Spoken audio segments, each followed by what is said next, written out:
You guys had met with the Knight Commander Katarina at the Fortress of Gaudrath and had discussed under what terms she would be willing to send out some military aid. And you went back to Lushingworth, did some investigations, and got in contact with the Baron, or the Viscount, not the Baron. Eventually, you left town, went back to Gaudrath, and told the Knight Commander of where a Fey fort was known to be that was being used as a jumping off point against Lushingworth. The Knight Commander offered to send a squad of knights with you to help secure the area and back you up while you guys go into and take out this fort. When you arrived at the fort, you saw a small, Fey-like creature dancing around with lightning bolts. It made several provocative gestures, and you guys brutally killed it before entering the fort.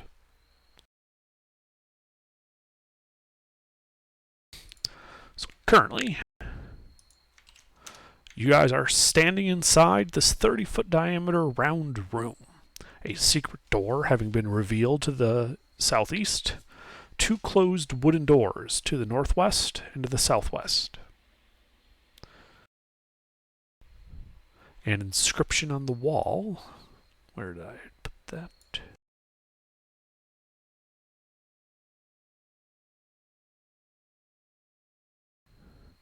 Had been written on the wall.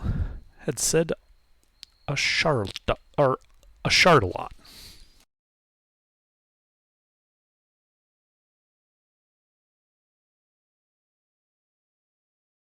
He had too many beans. Chardalon is that stuff from Icewind Dale, right?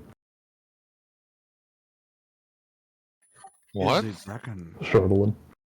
Oh yeah. I went Sure. the whole campaign without ever, to my knowledge, making a shark joke, but I was very tempted. Jesus Christ. But anyway, I think we would, unless there's more stuff up here that we would want to have a look at, I say we plumb deeper into the dungeon. Yeah, we dealt with the skellies in that room that I opened. Yeah, but I mean, is there any, like, I know we looked at the wall inscription and we read what it says. If there's anything else up here that would jump out. Nope, we just got door A and door B. But which door should we go through first? New guy. How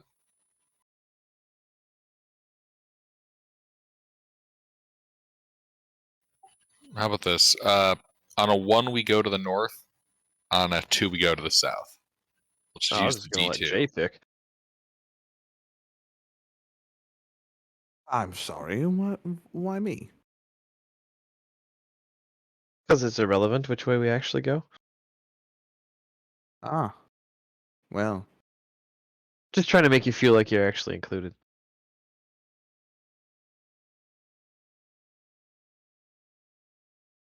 Some audience somewhere goes, "Aw."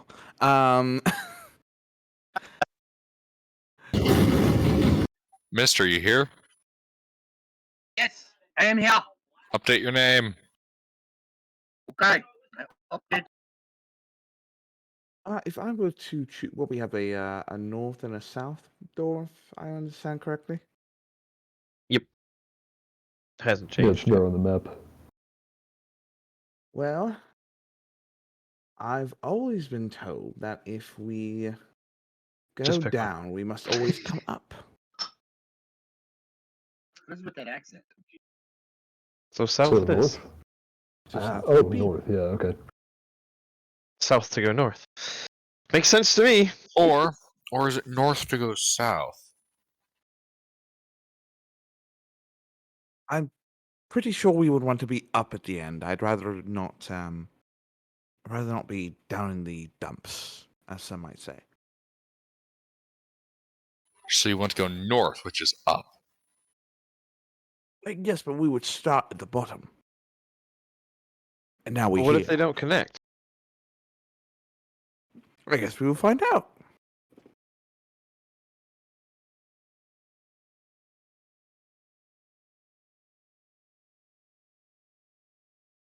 All right, I will go take a look at the door then. Which door? The southern of the two. Okay. It appears to Closer to be the a hidden room. plain wooden door. You can make an investigation check if you're trying to check for traps or something. Yep, latching mechanisms, etc., etc. Go ahead and make it. Looks like a door. The door does not appear to be trapped. Lord. Is there a keyhole or anything? There's not, just a handle.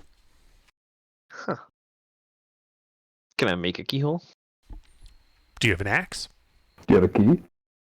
I have carpenter tools, which includes drill. That would work. You could drill into the door if you wanted to. All right, put a little oil on the drill bit and drill a hole through it. What in the fuck? No, I was kidding. Now, are you doing this like right below the handle, like it's a keyhole? No, I just be doing. I mean, I guess it would. I'm a dwarf, so that would be eye level for me. Well, it's more like, are you doing it like right above the handle? Are you putting it dead center? I would just go. I mean, more away from the handle side, but not all the way to the middle. Okay. Like, let's say 3/4. Right. So from everyone's perspective, you put it in like some like random ass position, like midway between the midway point of the door and the handle. Yep. Okay. At like my eye level. A You dwarf. always do this. Yeah. So you get out the drill brace in a bit. You know, you start drilling at it. Some time passes. Takes like 10 minutes. You eventually get a hole through the door, which allows you to see to the other side. And from what you can see, it looks to be a hall, maybe 15 feet across. And you're looking at what appears to be a well-kept stone wall and the edge of what appears to be a carved stone door on the western wall. The door appears to have some type of relief carving of a wing, but you can't see the whole door from your position, so you're unsure of the rest of it. It's obviously you're only getting part of the picture. Well, then I'll push open the door. All right, push open the door, revealing that the room is actually 20 feet wide, not 15. And that the far end to the south has collapsed, filling that area with rubble.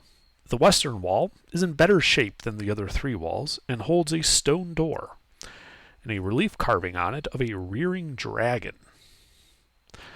The stone door has a single keyhole situated in the rearing dragon's open mouth. Oh, that looks fun.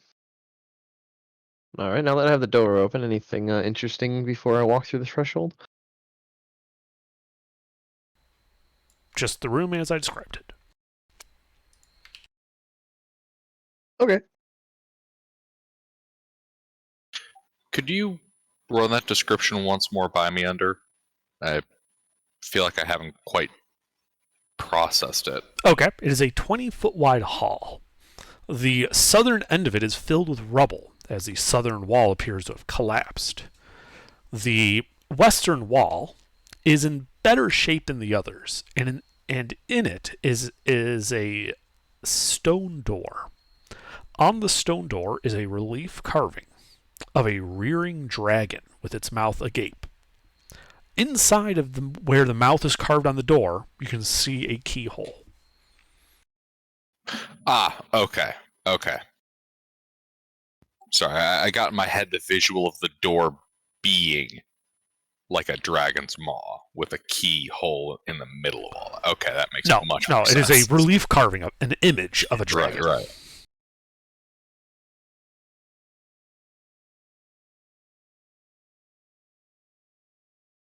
What kind of dragon? Gray and stone. It's unpainted. All right. Can I do a history check on this carving?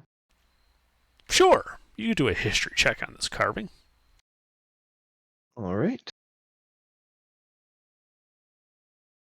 Then looking for its origin specifically, if I recognize the stone cutting thing for dwarf.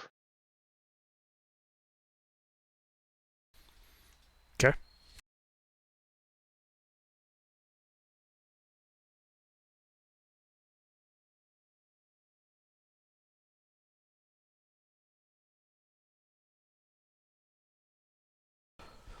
So you can tell that it's pretty old, and that the looking at it, it's unusually well preserved given how old the rest of the structure is standing, especially with evidence of like the southern wall area having collapsed due to neglect and age. But this door in particular seems almost magically intact. It is better preserved than than on your examination that you expect it ought to be.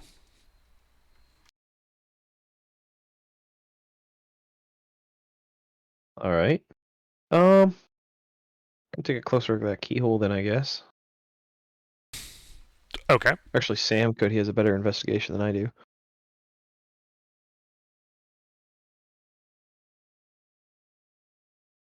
Jay? Yes, if you would like me to, I can certainly do that. Let's see here. 20 plus 6. 20 total. All right, yes, you're looking at this. And the mechanism of the lock does seem to be somewhat more complicated than you would normally see in something. It's how to describe this. It's more modern, if you'll excuse that type of phrasing. There is most medieval locks are of a type known as like a gate lock. You essentially put something in, and if it's the right shape, you basically turn the key and it hits a paddle, and that moves the locking mechanism. This looks to be more like a pin style lock, like you would use on modern doors, where there's actually like pins and stuff in there. You know how to pick it. Thieves' tools and such would allow you to pick such a lock. It's just it is a more complex and therefore harder to pick lock than you would normally encounter in say this area. Yeah, a normal adventuring encounter in a rubbly dungeon like this seems a little high tech. It's not that it's high tech so much as it's unusual, complex, and expensive. This is the type of thing you would expect somebody to have in a castle treasury. Yeah, this is like a castle treasury. This is what a high-end mage might have on their part of their wizarding stores and things like that. All right. Well, I will try to give her a pick. All right. But now that Sam's taking a closer look at it. Yeah, no, absolutely. Now that Sam's taking a closer look at it and giving me more information so I know what I'm getting into.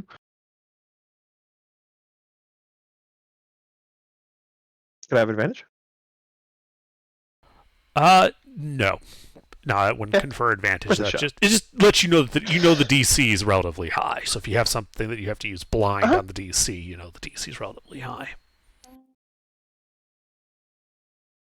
That's not good enough.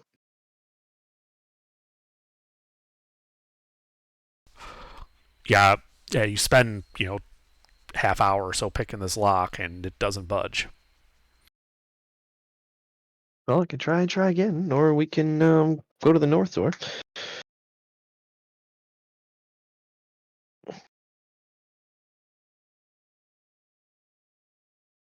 I'll try one more time. No, never mind. Pretty sure DC was 25. All right, yeah. If not, then it was 30, which I can't roll. So yeah, you're picking at it, and it's a real, tough lock. But you do eventually get the pins lined up, and the lock turns in there into a new position. You hear a soft click inside the door. Oh, so I have to pick it multiple times. No, it moved as far as you felt it move. Like there's no more give in the lock. Oh, okay. Is it a push door or do we have to lift? I would imagine it's a push door or a pull door, depending on how big the key was. Yeah, I'll give it a push. See what happens. Yeah, you push on it, and the door does not budge at all. Oh, shit. Interesting. Okay. So you said that the lock turned and stayed in the position that it didn't, go back, so to speak? Right, and from Sam's examination, you know that that is the unlocked position. Okay. So I don't I'm have to back. relock it or anything. It's not a You didn't just turn, lock the set door. pins. Yeah. No, I was thinking what's called key retention. Quick set locks have it. Right, I know what they are. Yes, no, this is Yeah, that's the what I case. was thinking. I have to re-pick it to lock it to open the door. That's what I was thinking. But you're saying no. Okay. No, the examination would tell you that this type of lock, while hard to pick, this is the unlocked position of the lock. Okay. Lucina, we got a door that is unlocked but not opening. Unlocked. Although we have not looked at the door itself. We only investigated the stonework and the lock. We've never actually specified looking at the entire door. I'm guessing maybe a hidden key? Can I dust the door with chalk powder real quick to see if it sticks anywhere? Sure, make an investigation check. I can run back and assist if he is wanting. Sure. That would be beneficial. Sure.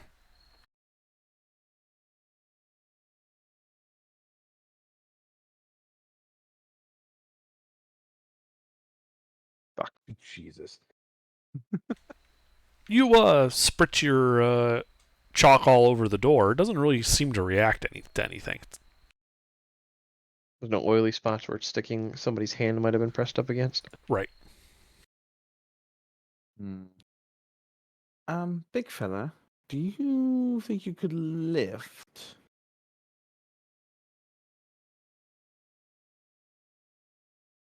Not sure which one the big fella is. I'm not too sure either. I just would hope someone would step forward on that account. We don't really have a big fella, do we? HK. Oh yeah, I guess. But he's a Actually, what's spellcaster. What's HK strength mod? Oh yeah, we had this conversation. Say again. 0. So he has a 10 or 11. I think All you have a right, 13. that makes me the strongest person here in all likelihood. And All right, big girl, you want to take a go at it? 6. Big girl. Yep. All right, Lucina will try to budge the door open. Okay, make a strength athletics check. Actually, I guess the opposite of big fella would be big gal. The door does not budge. What the fuck? The hinges aren't on this side, are they? You don't see any hinges. Ah, okay. Must open the other way then. Curious. You know what? Ritual cast Is detect there- magic. Is this Yeah. is this like magic at all? Is there any magic here? The door glows with abjuration magic. Uh-huh. Should I say the password again? Go for it. You said there was a keyhole, right? Yes. Yeah, we picked it. It is unlocked. Yeah. Try using the password now that it's unlocked. Okay, yeah, I'll use the password in Sylvan now that the door is unlocked. I mean, it already opened one door, so. All right, Lucinus, he says a Chardalon in Sylvan. The abjuration magic remains in place, but everyone sees the door rumble a bit and sink down into the floor. Oh god. As the door opens, a hissing noise and a puff of dust around the door kind of gets sucked inward. And you can see dust, long undisturbed, covers every surface of this revealed gallery. 3 alcoves are on the northern wall, one to the south. Opposite is another closed door. Each alcove contains a dust-covered stone pedestal with a fist-sized crystalline globe resting in it. The globes in the northern alcove are cracked and dark, but the globe in the southern alcove glows with a soft blue light and faint tinkling noises, like if you ever have like your car, you do like you get out of your car and it's a cold day and you hear the engine kind of clicking. It's kind of like that, issuing from it, but more glass-like.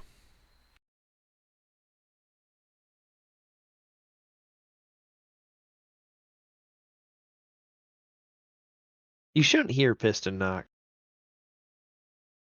That's bad.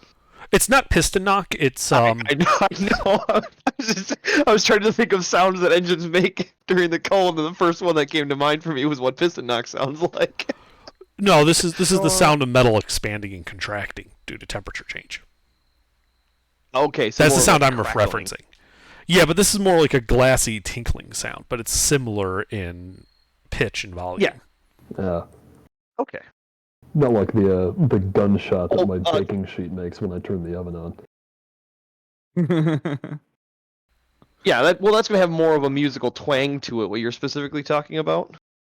Because you have a larger... Basically, it's more bassy, what Under's saying. And I'm guessing we're assuming this is based on temperature change? That's what it sounds like. Like it's the same it's the same pitch and tone.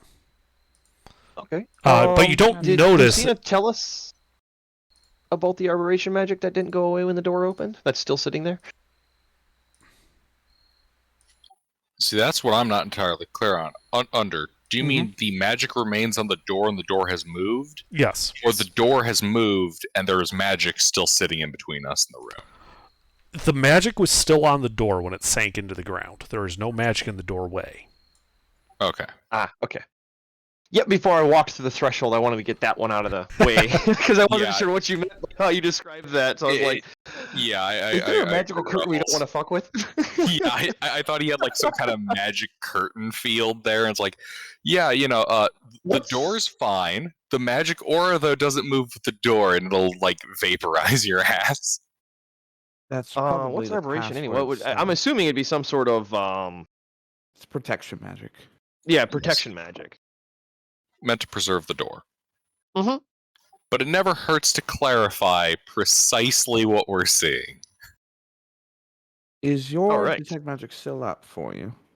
He just Yeah, it's cast it 10 right minutes. as we open the door. So 60 feet. So, what are you? And Oh. maybe you should be asking this. Is there but what are anything you pinging getting in the off room? That? Yes. The glowing orb to the south. That's within 30 feet if you were. 5, 10, 15. Yeah.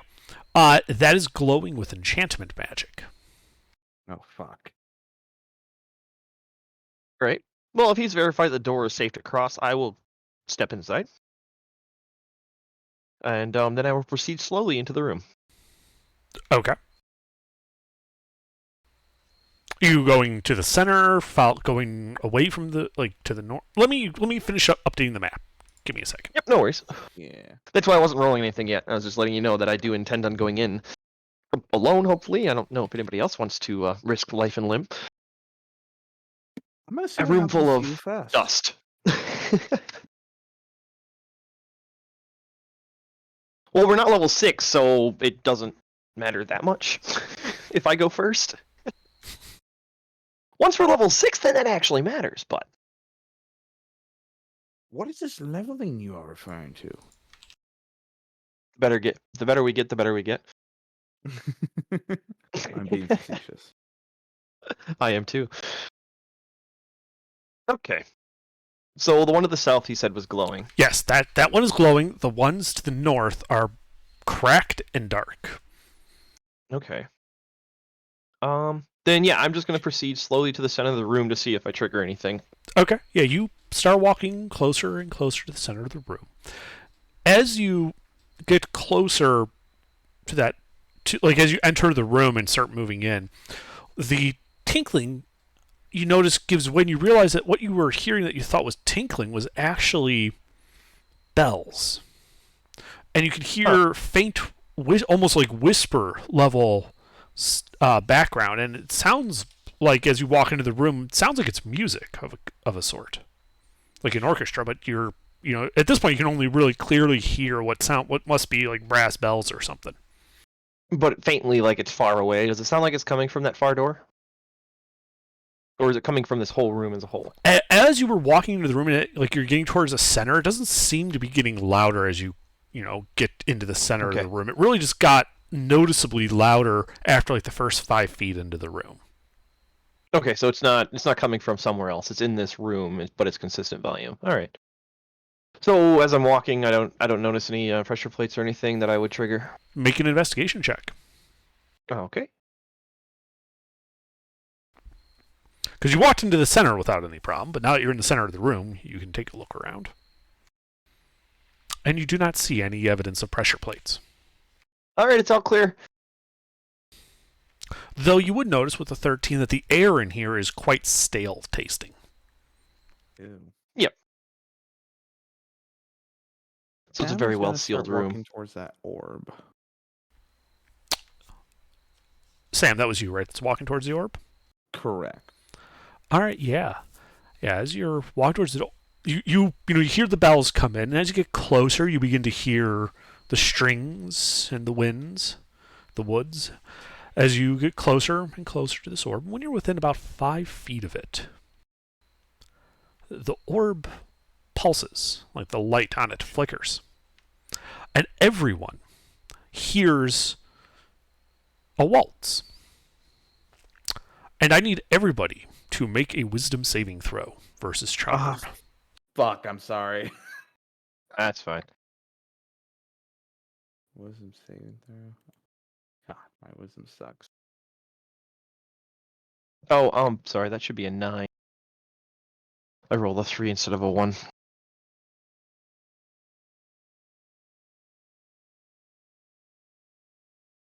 So I'm fucked. Sam's fucked. Oh boy, hello. And still waiting on HK. Oh, he's there. He's here. Venison's maybe not fucked. Yeah, he's borderline. Strangely. Just waiting on HK's Oh, wisdom wait save. a minute. The lizard has 2 left feet and doesn't understand what he's listening to as music. All right. All right. So, as you guys are, standing there at the doorway, you hear this music wash over you. And you see Sam by the orb to the south and Freeman in the center of the room. And they begin dancing. A kind of slinking waltz as they just kind of start dancing around this room.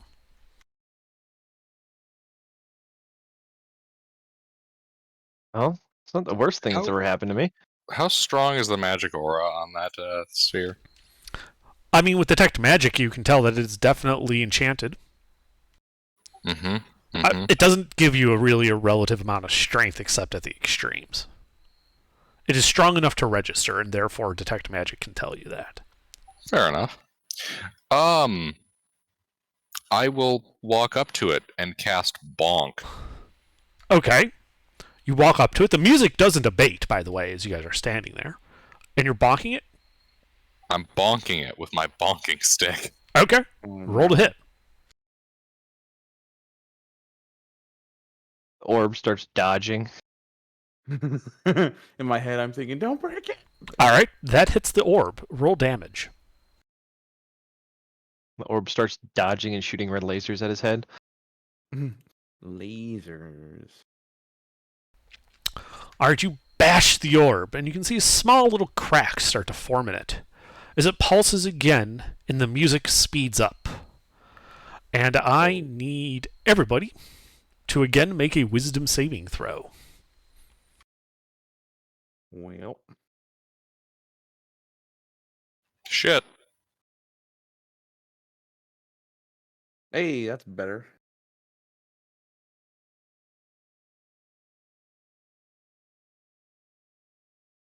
Nope, I'm still waltzing. Apparently Sam doesn't like the remix. He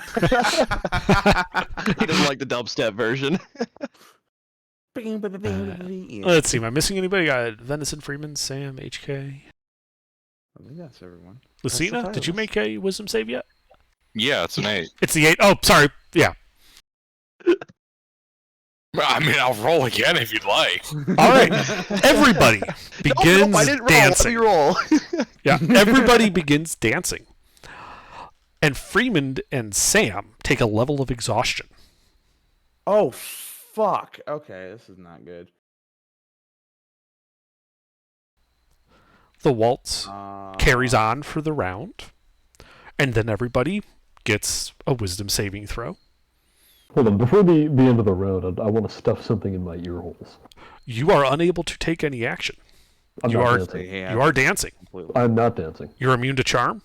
No, but I rolled a 19. Did I fail in a 19? Yes, you failed on a 19. Okay, then. Fucking wisdom The save faster got higher. version seems to be a little stronger. It is. None of us rolled over a 20, so. Fuck. Oh no, guys, I'm sorry. Dance, dance to dance. Pretty much. Yep. Underdark's gonna TPK us with the fucking waltz. Yep. Now, fortunately, the waltz did slow down for this roll. Mm-hmm. And so Lucina stops dancing, but everybody else keeps dancing. So HK, Sam, Venison, and Freeman, you take a level of exhaustion. A second level of exhaustion. For some of them, yes. For some of them, this might be a third if they've been down and up recently. But Lucina, so yeah, there's this slow waltzing music. What do you do? Well, Your party is dancing around you. Lucina does not find this waltzing music relaxing, so instead we're going to get the sounds of rain and thunderstorm. Thunderclap! Fuck your orb. Is that actually a ranged spell, or did you just thunderclap the party? No, it's Well, he was the one. He went and stood up. to the Well, orb, you see, it's so. an AoE. So if You so guys if were I dancing, can, so you're I'd like moving to around the not room. blast the party. So you walk up to the orb and then blast it. Because you guys were dancing around the room. Like, you guys are moving around inside this room. Yeah, no, I'm gonna walk up Okay. and blast the orb. Okay. That's con save on the orb's part. Mm-hmm.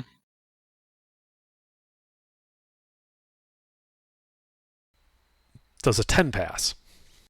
No. Well, then I think it takes some damage, doesn't it?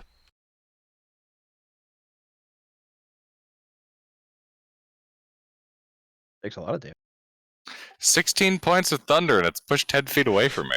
Well, the shards of it are pushed 15 feet away from you as you completely destroy the orb. The music cutting off as everybody stops their waltz in mid-step. And you guys are no longer charmed. I immediately Nice. collapse to the floor. Oh yeah, that's right. You might have. Yeah, you have 3 levels, don't you? 'Cause you took a level last time, didn't you, from going down? Yeah.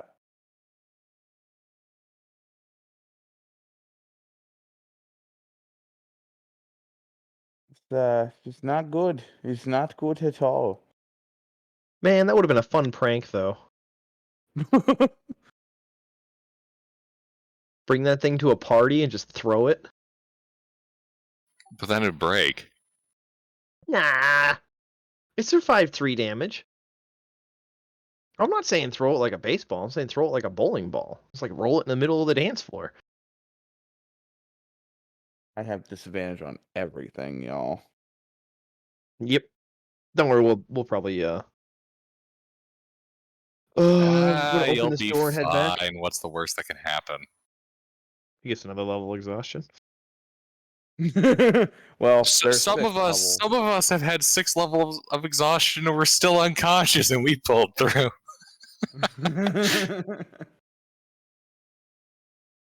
All right, yeah, I'll just take a look at the other door over there. Okay. It appears, at first glance, to just be a wooden door with a handle and a lock. All right, keyhole through hole or no? The keyhole is not a through hole, though there is a keyhole. That's what I meant by a lock. Okay. Yep. Oh yeah, that's why I was asking if it was through hole or not. Just being specific that it's not like a padlock. Ah, okay, gotcha. Understandable. The alright, hinges are on I this will side of just- this door. Wait, so it hinges towards us? Yes, it opens into this room. Well, Lucina, you want me to pick the lock, or do you want me to open the hinges? Pick the lock. Okay. The hinges is slow and takes time. Okay, go ahead Okay. and make a thieves' tools check. Sorry, I have a cat invasion, so I can't reach my enter key. Well, I think it's time to make cat biscuits then.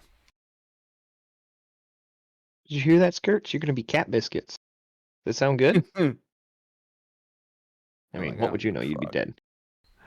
All right, yeah, I'm guessing I didn't get a soft click, a soft click comes from the lock on the door. Oh. So this is the poor man's luck. I guess we went through the hardest lock already, so why would you have high security past your main front door? Okay, then I would like to oil the hinges and pull it open, because clearly they are probably not in great condition based on the condition of this entire room. They're not great, no, but you apply some oil. Yep, and then I'd like to slip the door open. So you're trying to be stealthy with that opening the door? Mm-hmm. That's what the oil's for. Then go ahead and make a stealth check. You are, I'm going to say you have advantage from oiling the door.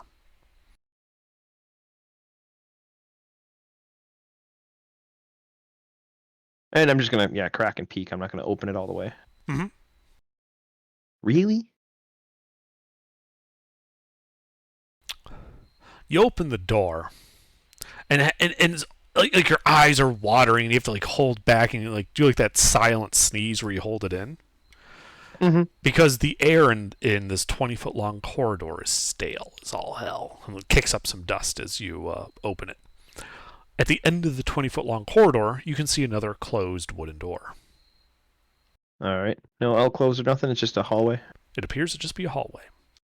All right. I'll look at Lucina and say, do we want to grab those other orbs and then move on? It might be worth something. The 3 that are not destroyed.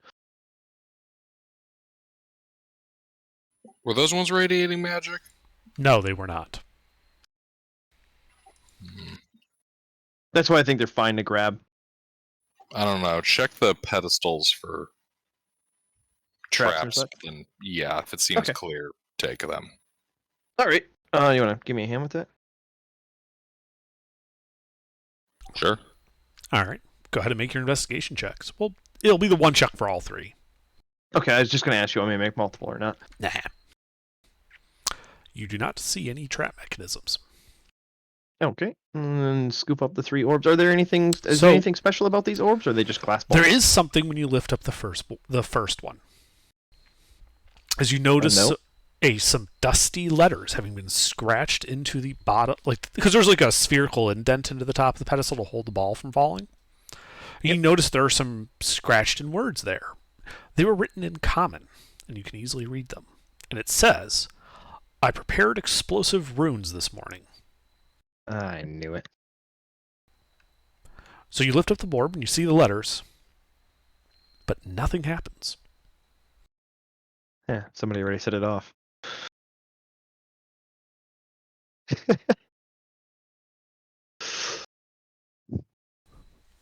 And you're able to collect That just all 3 tells you orbs. how old this dungeon is, because it's from a whole different All edition. 3 pedestals had that same inscription.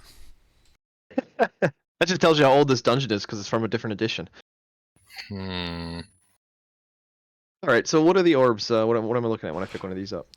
They are what is their diameter? I know I wrote it down. Where did I write that down? They are 2 feet in diameter. And Wait, what? They are 2-foot diameter glass balls. Ooh, those are fuckers. Okay, we'll grab these on the way back. They weigh like 50 pounds each. Oh my god. We'll get these on the way back. We'll That's a lot bigger than what I thought they were. But you Okay. do think that even cracked as they are, they'd still be worth like 10 gold apiece. Because glass balls this size are still hard to make, even if they're imperfect. 10. They do appear to just be plain glass. They don't appear to have any. They're not made of like any special material. Oh, okay. So they're basically giant Rupert's dots that were polished smooth. Effectively. All right, we'll leave them for now because that's fucking too big. We'll pick them up on the way back and roll them. We're gonna get some funny looks from these knights when we come back with all the shit, like just rolling these glass balls.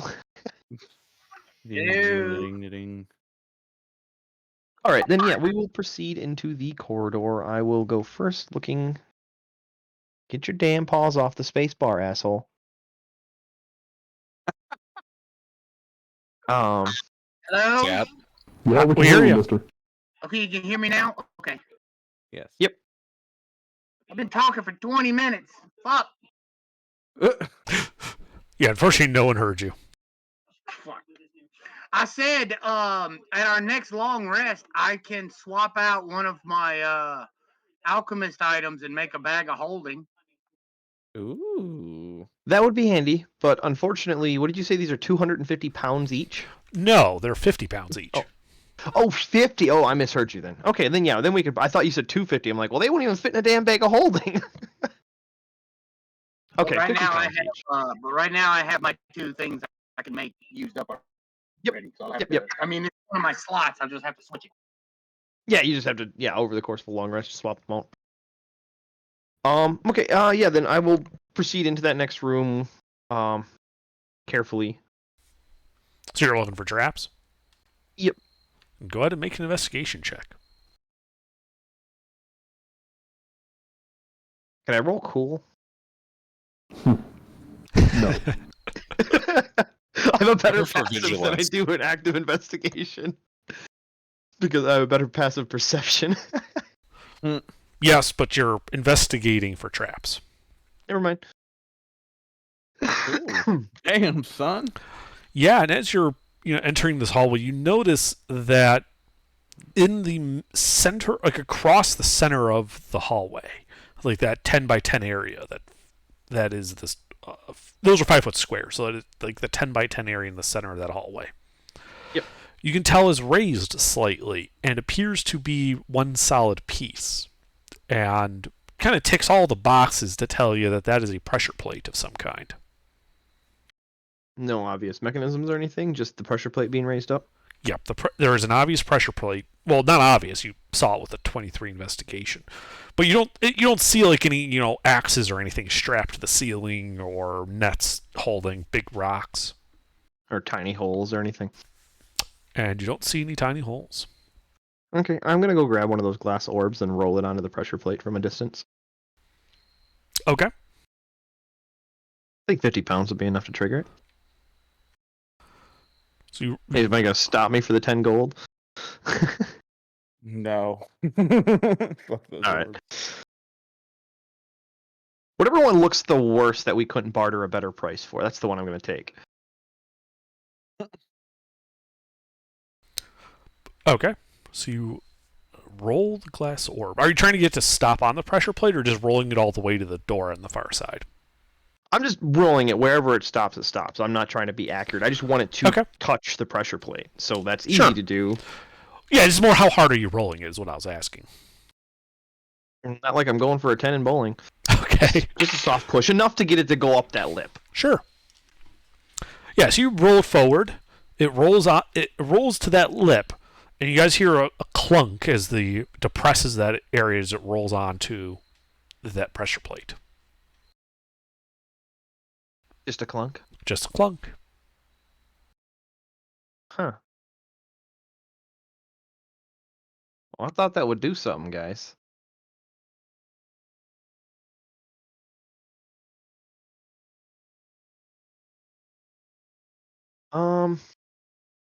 Did it stop on the pressure plate or did it roll Yes. past? It stopped on the pressure Stopped plate. on it? Ah, okay, it stopped on it. Okay, then It just rolled maybe 6 inches onto it.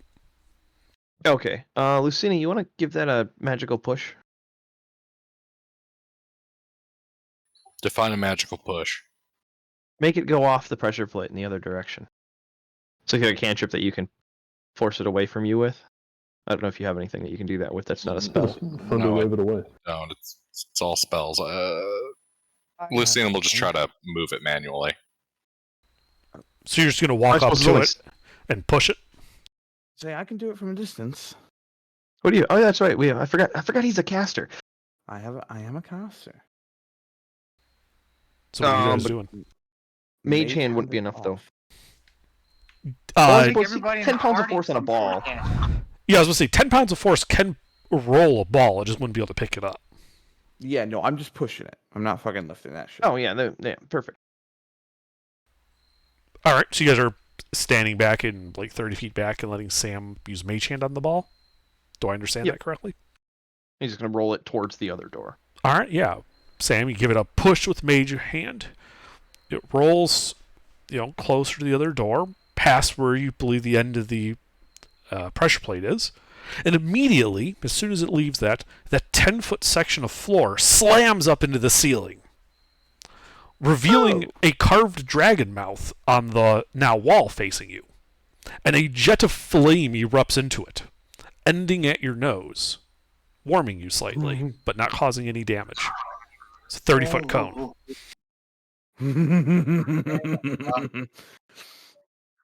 I have been kissed by fire. After blowing out this cone of fire, the wall, just as rapidly descends into the ground. And you guys can see now that the flames blew away all the dust, that there is a very obvious ledge there where maybe a half-inch lip of the pressure plate. And you see the orb as on the other side, sitting against the door, covered in a layer of frost. Huh. Oh, it's a dual one. So there's something on the other side that causes frost. Okay, now that I've seen the mechanism in action, do I think I could jam it? You think you could use like a piton or something to jam the pressure plates that wouldn't depress. Okay. Then I will do that. Okay. It is trivial to do so. There is a gap. I'm gonna have to use an arrow because I actually don't have pitons. Would an arrowhead still be enough? You think it might take a couple arrows to achieve the same effect, but yes, it'd be easy enough to do. All right. Well, that brings me to an even number of arrows anyway, so I'm totally fine with that. How does losing 2 arrows take you from an odd to an even amount? Whole numbers of 5 for me is my mental even. Ah, okay. Yeah, so zeros and fives.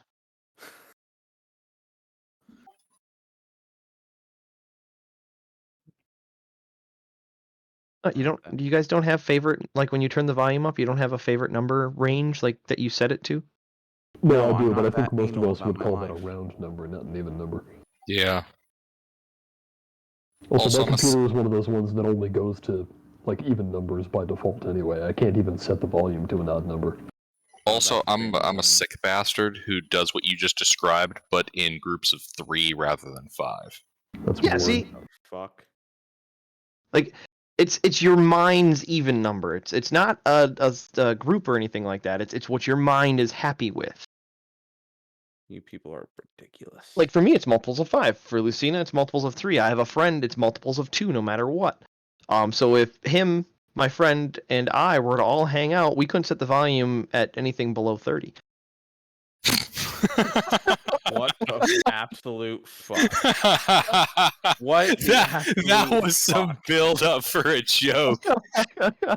No, you should never hang out with me. I'm only comfortable if the volume is at a prime number. Oh God! What the? No. that's a good one. I gotta try that one with somebody. Oh no, you gotta put it at 9, or not 9. I'm sorry. Oh, you gotta put it at 7. Why? It's a Prime number. I don't want my volume being divided. The prime numbers But are anyway. louder. Okay, so we totally managed to confused. jam the pressure plate, and we can walk across it relatively safely without much worry. You believe so, yes. Okay, then let's do so. All right, you walk across it. The pressure plate does not trigger. Nothing happens. All right. Next door, locked. It has a keyhole on it. Okay. Well, I'm just gonna try the handle at this point. The door's locked. I figured. All right, I'll pick it open. All right, make a thieves' tools check.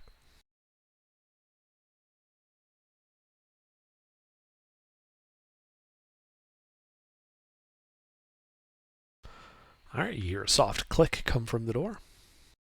Yep.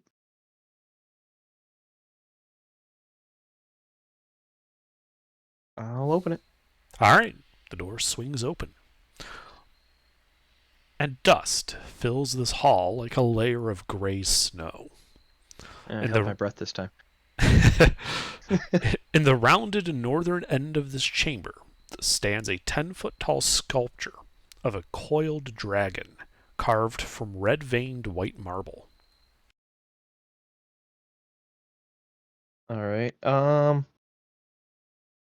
Lucidia, you want to cast up a detect magic? How much time has passed? They got that for an hour. No, it's 10 minutes. From us entering the first room, maybe it might still be up. That's what I'm asking. It's only been like 5 minutes or so, really. Oh wait, no, 'cause you guys did the whole thing with the trap. No, it's been like 15 minutes. All right, I'll ritual cast another. Mm-hmm. Yeah, and you see magic coming from that statue. It is illusion magic. Mm-hmm. So it's actually gray marble. I'm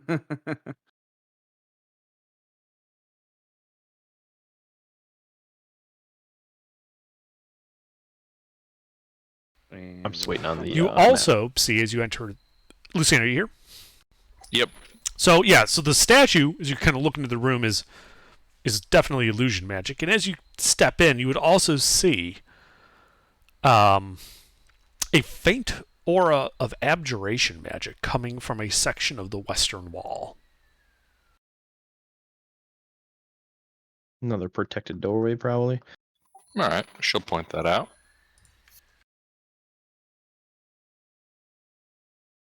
All right. Same deal as before. I'll walk in slow, seeing if I trigger any traps. Okay. Nothing happens as you enter the room. And then look around, see if I see any obvious traps on, especially where Lucina pointed out. So I'm going to focus on there and then the statue. Sure. Go ahead and make an investigation check.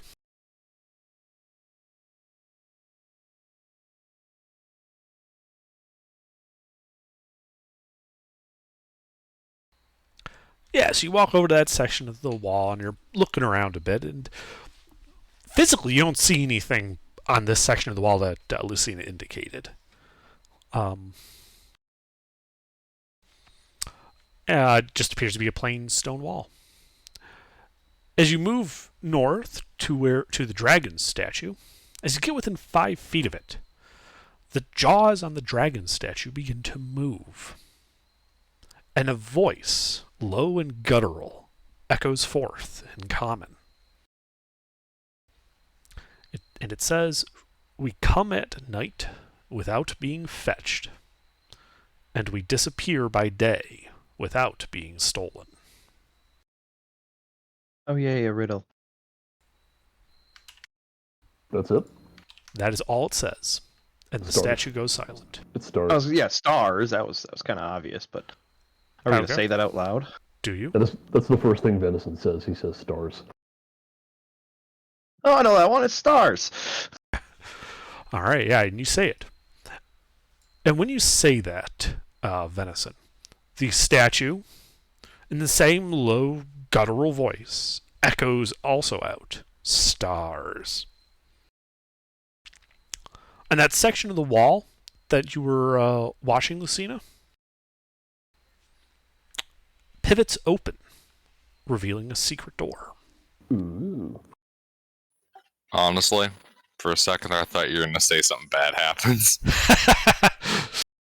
Oh, we got the passphrase correct, so I thought it was it's not about to gonna punish cast us like yet. crown of stars at me or something. I mean, see, like the statue could say what it is, or it could just be repeating your answer. It predicts what you're going to say in advance and then writes a riddle around it. That's a pretty impressive AI, not gonna lie.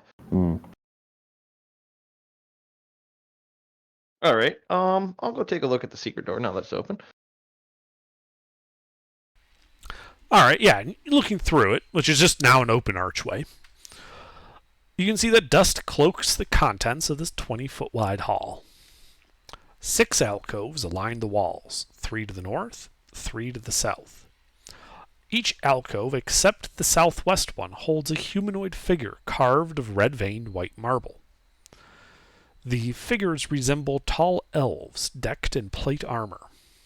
A stone archway at the west end of the hall opens into a wide room from which a greenish light glows, and a dark pit is situated before the archway, cast into shadow by the light. Well, I'd signal for Lucina to come over with her detect magic popped up. And all right, is there anything showing up in here? Is there? Hang on. I think he's editing the map again. Trying to, but I can't keep up with you guys. Well, I mean, experienced players. It's Mhm. not Friday night under. Damn, that shade being thrown. Oh, that was a shit show, though. So, remember how I said the southwest doesn't have a statue in it? Mm-hmm. I recall. Yeah, as you get that into range of your detect magic, you notice a mixture of illusion and abjuration magic coming from that area. But the aura that it generates is fuzzy and indistinct. They got a mouse. They got a dragon disguised as a mouse. What would Careful. typically cause that kind of fuzzy indistinctness? Some type of magic that is interfering with your ability to locate it. So something like invisibility might cause you to know that there is something illusioned over there, but not the actual shape. The illusion Like magic of spell invisibility non-detect? interfering with detect magic. Like the spell non-detect? Oh. Non-detect would make it undetectable. I mean, that's a specific spell designed to defeat it entirely. Mm-hmm. This is much more like detect magic isn't being targeted specifically. Like it's not anti-divination so much as simply the type of thing you would see from like an invisible creature or something using some other type of obscuring illusion, but not specifically anti-divination. I'll point it out. Okay. I'm gonna ready my weapons. Raise my hands up. Yep. I'm thinking that we're fixing for a fight here. So Oh, Ready up. Fuck me. you'll be fine. Just stay in the back and cast fireball.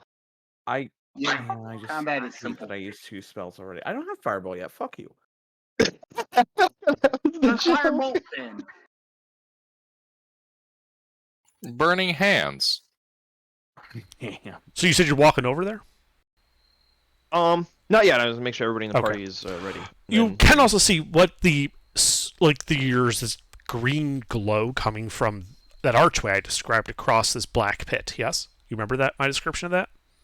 Oh yeah. It's green glow Okay, I coming, didn't get like, a out of chance to another finish room. that.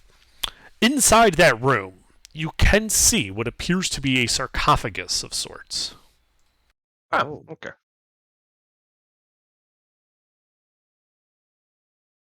I'm still waiting on the map, so Yeah, just give me a second. no worries, no rush. 1.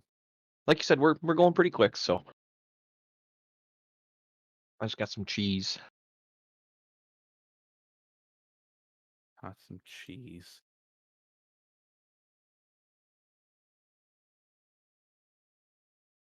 Yeah, Freeman, while he's waiting for absolutely no reason, just pulls out some cheese and hardtack and starts handing people cheese and crackers. Cheese and crackers. Only want a cracker. No thanks. I'll take crackers and cheese. Ah, So I flip the hardtack and cheese over and hand it to Lucina. I changed my mind. I want cheese and crackers. All right, I take it back. I flip it back. You sure? You want some venison? I kind of pause when I think about that.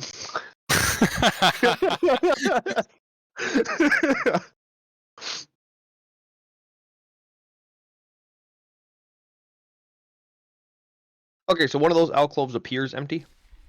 The one to the southwest is just a pedestal. There's no Okay. statue on it. But that's the one that the magic's coming from. But that's the one that you see a mixture of invisibility and abjuration coming from. Is that just map graphics, or are those supposed to look like footprints in the dust? Those are just map graphics. Okay. Because it does look like footprints walking out of the center and going to that statue. It does, yes. And I'm sorry, but this is what happens when you repurpose maps. Oh no, it's fine. It's fine. All right. So yeah, there's no disturbances in the dust or anything in here. Nope, does not appear so. I feel like I'm crazy here. When did the giant spike pit come up? Well, remember how I said there was a pit before the archway that was covered in darkness because of the angle of the light? Well, as you would get closer, your dark vision would be able to look down into it, and you would see spikes at the bottom. I did not catch that part. That must have been I didn't get a chance to during describe that because people kept clamoring for a map. Ah, okay. This is a fairly complex room to describe. Yeah. Nope, you're fine. all right. So there's a big room, and it's little alcoves, and there's some statues, and then there's like a box, but a hole in the ground. It's got Yeah, and you can see that the spiked pit is about only 10 feet deep, though the bottom is filled with spikes. Yeah, so about halfway into the room, I'd like to stop and take a look around. Okay, go ahead and make an investigation check.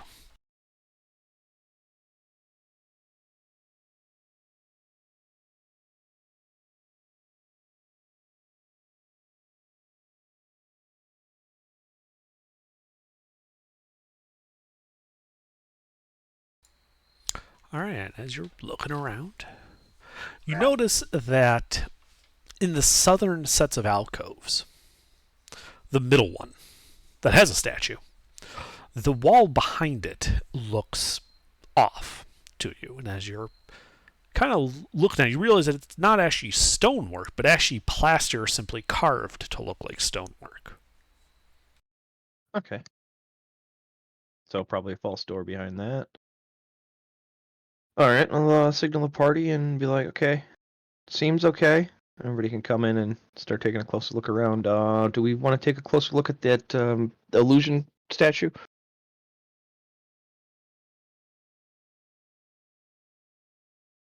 I think so. All right, yeah, let's start with that one. So what do? If you walk up to it, nothing happens.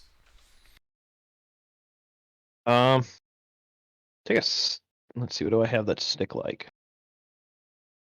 Does anybody have a stick? Did anybody bring their 10-foot pole? No, I don't Checking. enjoy walking sticks. Sadly, I have no 10-foot pole. I'm not playing a Septimus. Okay, but basically said that it seems like it's a illusionary, like it's a possible invisible statue. Basically, is how it sounds like. You can't tell the exact shape, but it's the area the statue should be compared to the other ones. Yes, it is. You would be able to tell that it is a good deal shorter than the other statues would be. Okay, that changes things. Well, I mean, it's not going to change what I do, but I'm just going to take a handful of ball bearings and throw it at the pedestal. Okay. Yeah, and some of them clatter off an invisible object on the pedestal and bounce around on the floor a bit.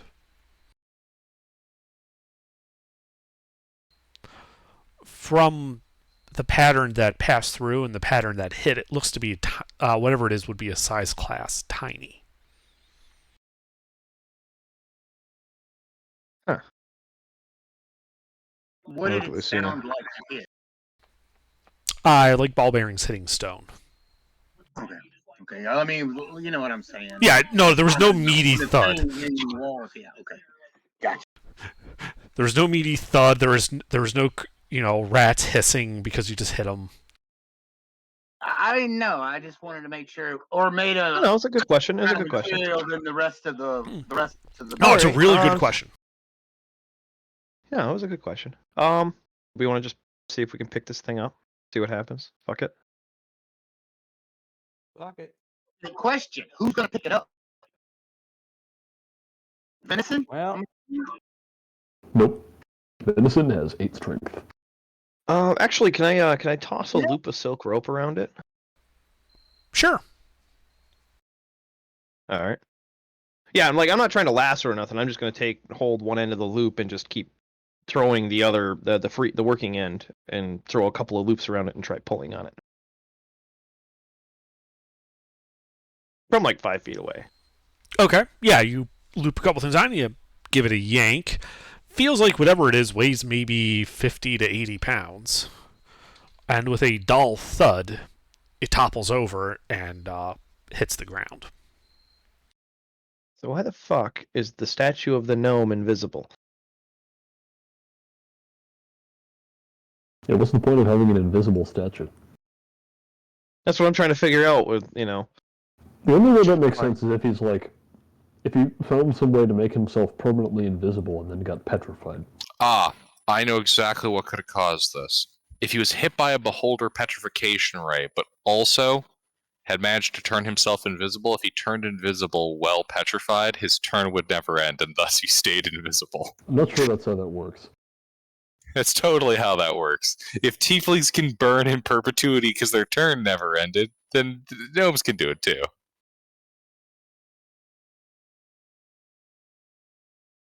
All right. So after I toppled it, nothing else happened. Just clattered to the ground. Yeah, just clattered to the ground. Okay. Well, I'll keep the rope looped around it. Just set the handle, the working end down, so that it's kind of marked where it is. Okay. And then I'll take a walk up to it. Just take a closer look. Should I touch it?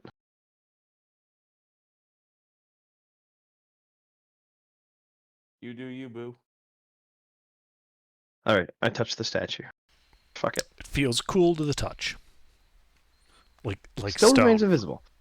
Still remains invisible. But it feels like you're touching stone, like real fine stone or glass. Huh. Okay. Well, I guess I'll change the rope out for string and just tie a bunch of string around it so we can easily see it, and then I don't know. I guess I'll just pick it up, put it back on the pedestal. Okay.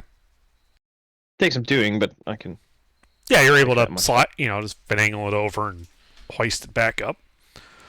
From Now- tying your string around it, you are able to get the basic sense that whatever it is while tiny, it is generally humanoid. That is, it has 2 legs and 2 arms, a pair of thin, long spikes coming out of the head, whether they're antlers, horns, or something else. You don't know. It could be ears even.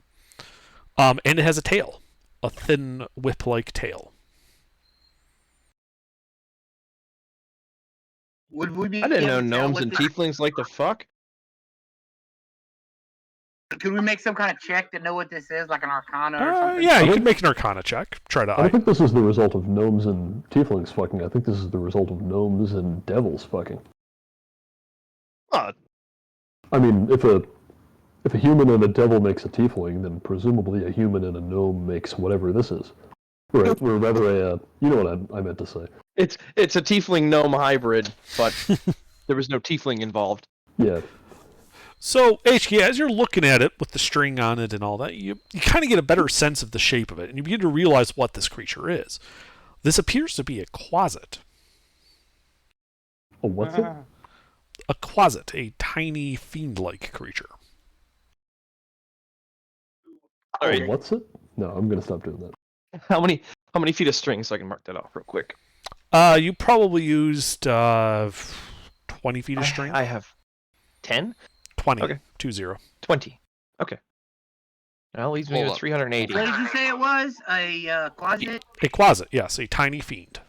Yeah, apparently, Elmer Fudd has found this room. A closet. Be very, very quiet. I'm hunting closets. No, Oh my Elmer God. Fudd when he came out of the closet. Out of the closet. Out of the closet. I have not yet come out of the closet. All right, let's take a look at the other 5 statues and then move to that middle south as the last one. So let's go north from our position. And The other statues appear to be unremarkable, just generic stone guys with elf ears in plate armor. With that role, what would I know about a closet? That they're good place to put your coat. yeah, they tend to be physically weak. They tend to plot mischief and wickedness. More powerful demons use closets as spies and messengers when they aren't devouring them. Closets are shape changers. They can change into things like bats and spiders. The reason I ask is because when HK sees it, that is what he's going to do. He's just going to say, it appears to be a closet, and then just list off everything he knows about it to the rest of the party. And he's going to stop. I'm just going to be like, where's the off switch on this thing? Wait, guys, we found a wild closet. Venison, use tackle. I'll throw a glass ball at it. It was super effective. We have those 2-foot glass balls, man. There you go. You can hold one in it. I mean, technically, we have all 3 still. The first one's just frozen. Did we stumble into a giant Pokemon world? I mean, That's exactly what I was like. Where's the stop? Oh, I almost had it, Vegeta. That's because you have to damage it first, Nappa. Okay. So yeah, then that middle statue. How much does it look like it's gonna weigh? Based on what I've handled of the other one. Probably 200 to 300 pounds. It appears to be made out of stone. you're sitting there because I'm not moving it. Well, no, we're just gonna move it as a team. I'm gonna throw some rope up on it, and we're gonna topple it communist style. Mm. Hey, can we take a rest? I'd make a bag of holding and just slip it into the bag, and then it won't weigh nothing because it's in a bag of holding. Can you do that on a short rest? Let me check. I forget. I forget. The artificer's bullshit. When they can do that. Does it have to be wholly within the bag for that to work? Well, no, HK. I'm not asking about the little statue. Yeah, we That's can a grab that long one on the way rest. out. Yeah. Jesus Christ. I have 2 infusions and I have 4 known. It's one of my known ones, but I'm not using it. I'm using another one. Yeah, so you require a long rest, so it won't even matter. We're gonna go back to the camp eventually at some point, and then you can do that, and then we'll grab all the heavy shit with it. Like, keep in mind, we still have that southern or northern door we have to go through. Yep. It's true. But yeah, so no, I'm just gonna the middle statue, just gonna loop a bunch of rope around it, one that's in front of the plaster wall, and tie, not even really gonna tie anything, just gonna throw a couple of loops back and forth and hand a couple of them to different people, and all right, everybody pull and stand to the side. Topple it over. Is that what you guys do? Sure. Sam is far away from this. HK will pull it over. He didn't care. What's destruction of property? He doesn't give a shit. All right. You guys, loop some ropes around it. Give him a good yank. The statue topples over, hits the ground, and shatters into 5 different pieces. Huh. I was expecting 6. Jesus. Well, you figured the head would pop off, not just the arms and legs. But Ruffles, it's a multiple of 5. Yeah, but with the human body, it's a little different. So what, like one limb, or one for each limb, the head, and then the torso? Yep. Yeah. I mean, you could argue 7 if you wanted to split the torso, but that doesn't happen too often. Mm. It is worth noting that you guys have basically been standing around for like a half hour at this point, talking and knocking statues over. I mean, if the Yes. statue has a base, then it might be more likely that it just snaps off at the legs and you get half and half. No, I think it they're just set appeared. up on It the appeared pedestal. to. Yeah, it was not attached to the pedestal. Ah, okay. You pulled it off the pedestal and it fell forward and broke into 5 different pieces. The pedestal remaining on the ground where it was. So those 5 pieces, the limbs and torso and the torso and head remain together? Correct. All right, then. Yeah, I'd like to take a look at the pedestal and that surrounding area. Now that the statue's out of the way. Sure. Go ahead and make an investigation check. All right. Can I use my chalk puffer? Sure. Can I give you assistance? Or is that That's the chalk puffer gives me advantage usually, 'cause I unless he haven't specifies investigated otherwise. We that. covered it pretty thoroughly. I basically, remember in the scene with Sherlock Holmes where he takes this pipe smoke and finds the secret door? I've equivalently done this with the bag of chalk that I've powderized, and I have a fuck ton of chalk to keep it ammunitioned. But yeah, go ahead and make your investigation check with advantage. Ooh, advantage. Yeah, I'm an advantage fisher. Well, And you. You still suck. I mean, you know from previous times that southern wall is not really stone, but rather plaster. Other than that, you don't find anything new. Okay.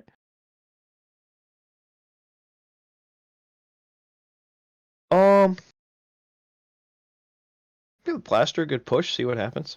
All right. So you have to step up onto the pedestal to reach the plaster, which is why you got the statue out of the way. And you give the plaster a good push. But first, you need to make a Constitution saving throw as you step onto the pedestal. All right. God. Poison. And that's where the magic was coming from. Go turn you to stone. Is it versus poison or no? No, it is versus petrification. Sounds good to me. Nice. Son of a bitch. Yay! My feet turn to stone. Okay. Oh. So, my- Freeman, yeah, you step up on this pedestal and you go to push on the back wall, but it feels wrong. And you look down and you realize that your feet have turned to stone and it's traveling up your legs. Yep. Jesus Christ, sent. Oh, Lord, this is so funny. We should have Are you seen this done? coming. Well, does anybody do anything, or does he just have to make his next save? I One moment. have nothing to do. I mean, if we pull him out of there, what's going to happen? Well, do you try? He'll lose his leg. Yeah, I'll just grab him by the arm real quick and try to pull him off the pedestal. Okay. Please make a strength athletics check, unless... Freeman, just to be clear, are you resisting this, or are you going with him? Hell no! I'd be pushing myself off. Okay. Then in that case, you still need to make a strength athletics check, but you're not going to have added difficulty from him resisting you. Okay. If anything, he'd have advantage because I'm helping him by pushing You know what? myself Yeah, off. that's reasonable. Yes, you would have advantage on this venison. Oh, that's good. Oh, why didn't we see this? Why are we not smart enough to figure that out? Because the statues were all facing out, not in. That is true. They Or were. in, not out. So it doesn't look No. like they just stood up on this pedestal and died and froze. Somebody They were stronger placed there. want to try Yeah. that? I can try. All right. Yeah. Venison tugs on him. He doesn't budge. Lucina? Am I still able to get that assistance? Yeah, I assume Venison is trying with all his might to get off. He's just unable to do it himself. Mm. All right, you're able to pull, or not Venison, you're Freeman. All of a sudden, Venison turns to stone for no reason. I swapped places with him. Yeah, listen, you managed to pull Freeman off. Freeman, the magic is still affecting you, though, and at this point, you will have to make that con save, but you have advantage because you're not standing on the pedestal. Okay.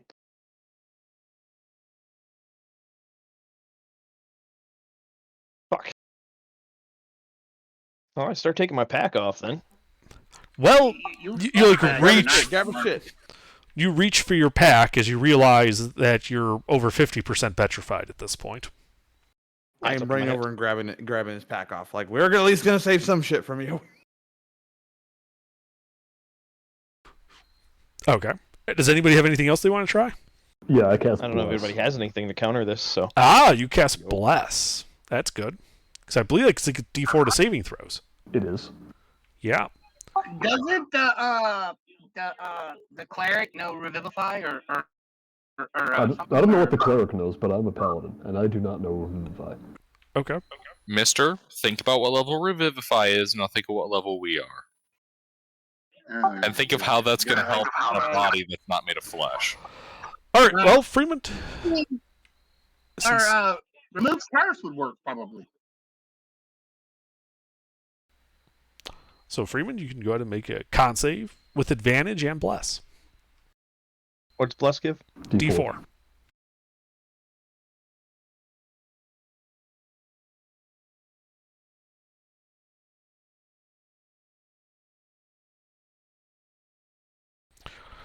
All right. You're able to, through force of will, start resisting this magic.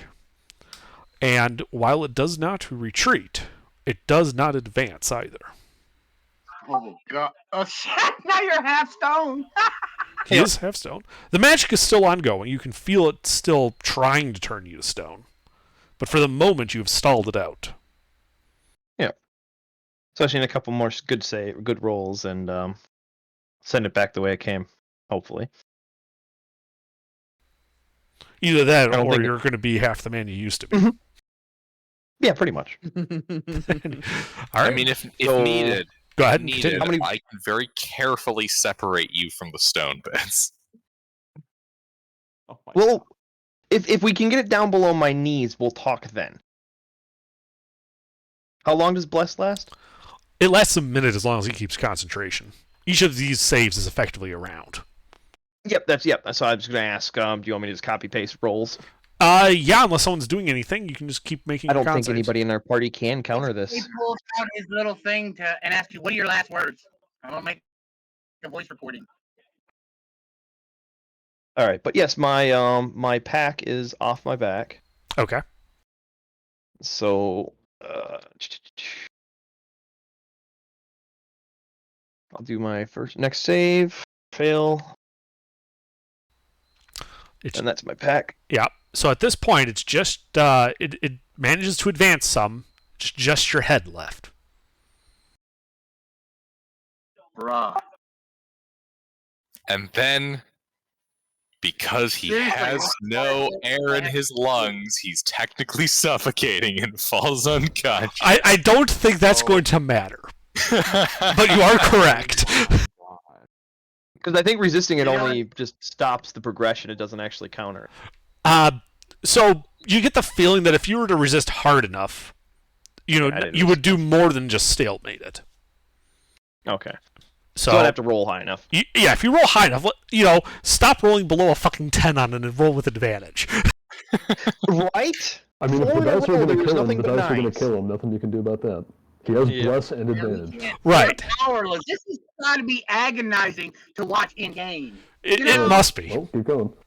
Yeah, keep going. You know, by the way, you are like, you know, unable to breathe because your lungs are now stone. So that's got to be painful. All right, you managed to push it back. I can Yeah. breathe again. Yeah, you can breathe again. Under. Mhm. I have an idea. What's your idea? I I use command on him. The fuck? The command I give him is succeed. Super advantage. God. No, but you can still make your I know. check. You give it him bless at least if you Ooh, there's a can. good roll. Holy shit, it works! Oh, wait. All right, Here's it's, a good roll. it's Oh, yeah, wow. it's basically down to your feet, to like your boots and such. Your feet, like at your knees. Go ahead and make your next check. All right, if I get it back down there, Lucina, I give you permission to chop them off. Oh, All never right. mind. All right, yeah, you push it back, and with a little bit of a tingle, the spell ends, and you are not petrified. That was the most intense set of rolling I've ever done in D&D, actually. Yikes. I have done some crazy shit, but that's about the closest to crazy I'm gonna get ever again. wow. Okay, somebody topple that damn fucking pedestal over so we can take a closer look at this plaster. Like with rope, don't touch it. Thunderwave! Or that. I'm not touching that thing.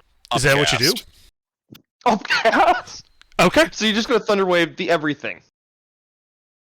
I direct my sight upon the pedestal and I smite it with the might of a tempest. That's what, a 10-foot cube or 15-foot cube? I'm double checking. 10-foot thunderclap. 15-foot I used cube. that one. Okay. What? What am I thinking of? That's 10-foot cube then. I don't know. Some I thought weenie there was another magic. thunder. There might Oh, be. am I thinking of there's a cantrip I think that does There is, something yeah. similar. Thunderclap or something like that. Yeah. Thunder wave, something like whatever. So yeah, you do it. Thunderclap, Thunder Wave, Yeah. and then second level is Shatter. Uh-huh. Okay, so go ahead and roll damage for it.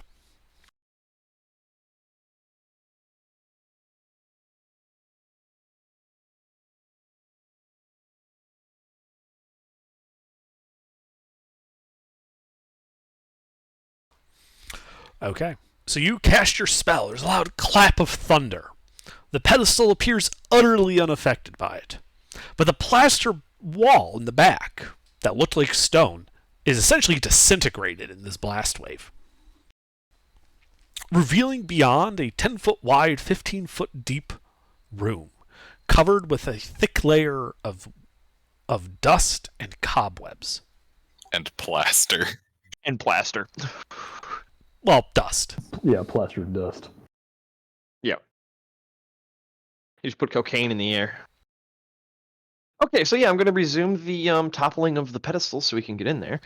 Well, the don't pedestal is have like to worry low about touching down to this the thing. ground. It's like 6 inches up off the ground. It was Oh. also Oh. totally unaffected by me Blasting it, it. yes. I misunderstood how big the pedestal was then. No, it's like a plinth that the statue was set on. You know, Yeah, when I was thinking it's pedestal, I round was with thinking, like, you know Roman slightly edged. Head bust pedestal. No. It's like a round plinth with a slightly tapered edge going up to it, and then the statue was set on top of that. It was a life-size statue that you toppled over, but rather than rest on the floor, it had like this smooth, solid plinth. Ah, okay. Well, in that case, we could just step over the Yeah. pedestal relatively easily. Imagine a miniature if it were the opposite of miniature. Exactly. Like if you were to take like a mini and scale it up to a full-sized human, that's what it would look like. Yeah, just hold your mouse over it and keep hitting plus. But yeah, with the back wall utterly destroyed, you could easily hop over this and land in the room. All right. It's a trivial jump unless you have like a strength of what's a running jump? Oh, the actual strength of what? Is there not enough room around the pedestal that we can just sidle around it? You could, but it's a very small amount of space. It would actually require an acrobatics check to do so without touching the plinth. You could, however, Okay. hop over it without a check. Okay, then I will hop over it without a check. Yeah, I'm just checking the long jump rules real quick. I 'Cause think there's a minimum. I think it's like a minimum of a certain number. you jump a number of feet up to your strength score. So as long as you each have a strength score of at least 5, and you have at least a 10-foot run up, you can all hop over this without needing to make any checks, now that the back then wall I'm is fine. destroyed. That's going to be a slow 10-foot run up, but I'll do it. I'm a dwarf after all. Well, I think most of us are at 2 levels of exhaustion, so we're all moving at half speed now. I'm only at 1. How are you only at So- 1? Did you pass twice? I only failed it one time. Oh, okay. Yeah, only 2 people failed it twice for the Really? dancing. Yeah, But you said I failed with a 19, though. on the second one when it was sped up. Oh, okay. Oh, yeah, and then I got a failed 6 twice. after that, yeah. Dance Dance Evolution. Disco ball. Alright, so you guys are all hopping in that room, if I understand you correctly? Yep. I put on my shop mask, except it's elongated to accommodate my snout. Alright. Yeah, you guys all hop in there. The room is walls and floor and ceiling are just thick with dust and cobwebs. So curiously, as you stomp about in there, you don't see any spiders. Oh, that's You never a don't good see sign. any spiders. You do not see any spiders. They're on lunch break.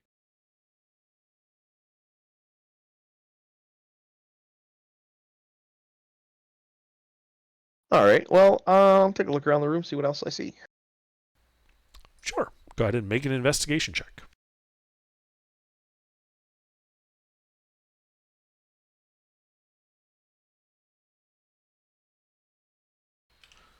All right. So you start looking around the room. Using your as you're going around, and you find a couple of things. One, there appears to be an inscription on the southernmost wall. Though from the looks of it, it looks like someone has tried to erase part of it. With my stone cutting, can I see kind of through that erasing? You could make a using your stone cunning. You could make a let's call it an insight type check. So if you know you get your proficiency with that and all.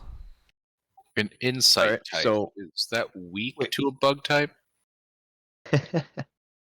So I'm rolling an insight check with the stone cunning's advantage, or the stone cunning's bonus. Yes. Okay, so I just have a +5 instead of a plus. Okay.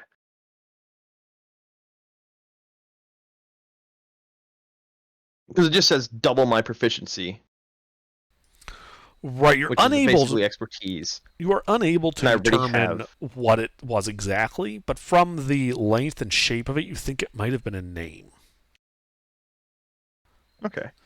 The part of the message you can make out is entombed alive for transgressions of the law still retains the honor of his position. And then the name has been erased. Entombed alive, though. So let's see here. So if the name's been removed, it's like they've just unpersoned this individual. So potentially their crimes were great, but because of the position they were in, they were still entitled to, a proper burial, even if it was alive. Yeah, I so wonder if basically they it sounds were like the immortal. name was there at one point, but somebody chiseled it away. Is that what I'm understanding under? Like, it doesn't say blank. There was a name that wasn't scribed there Yes. at one point, but somebody chiseled it away. Yes, that is what it appears. Okay. And then with that 20, there was no other entries in this room?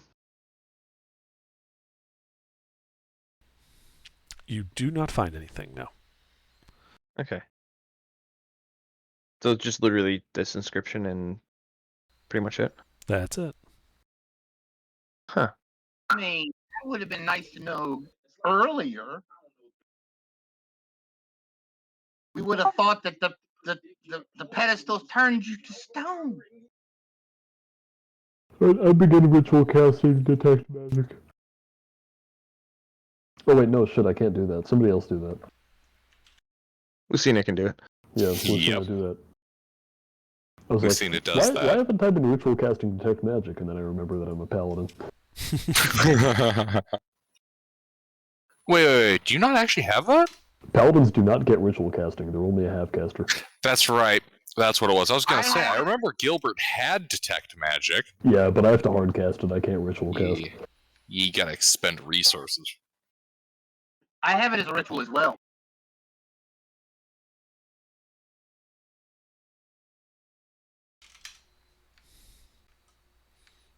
Alright, so who's casting Detect Magic? Lucy? Alright. So you spend the 10 minutes. You cast Detect Magic. And a couple of things. First, that pedestal behind you that you all hopped over, that's glowing with transmutation magic. And it didn't Shock. before? It didn't before, no. Oh, interesting, because there's nothing on it. Is there a large chunk of stone that's gotten, like, knocked out of the wall around here? Not really, no. It's dust and cobwebs here. The Well, other thing for Detect Magic is in the southwest corner of this room, there is a glowing square of illusion magic on the floor.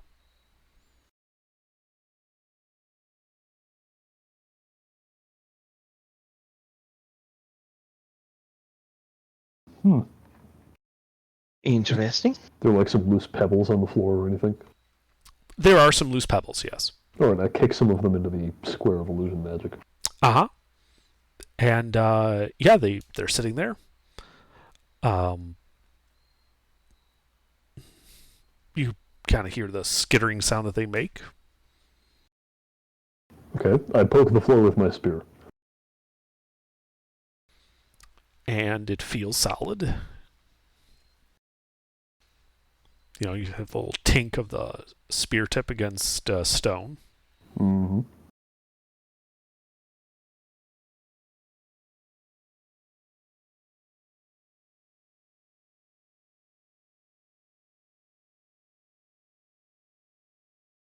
Well, that's all I got.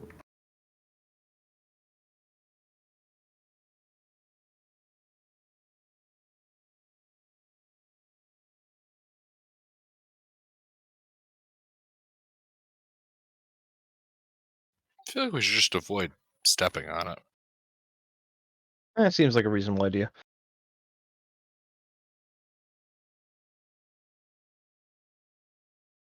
Could I take a arrow and poke it like all over? Yeah, as far as you can tell, it's no different than the rest of the stone floor. There's just a square of illusion right there. There's just a square of illusion right there.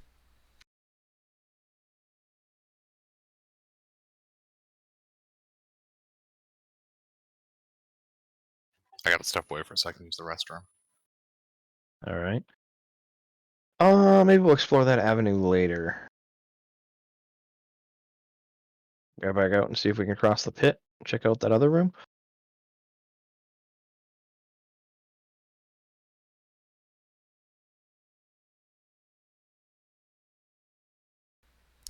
Okay.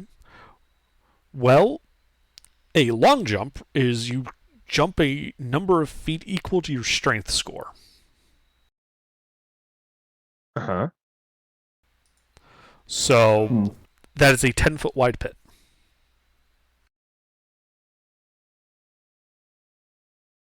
Oh, I didn't say jump across. I said see if we can get across. Okay. Well, I'm just letting you guys know. What's down the pit, or did he already say? Spikes. 10-foot deep spikes. Hmm.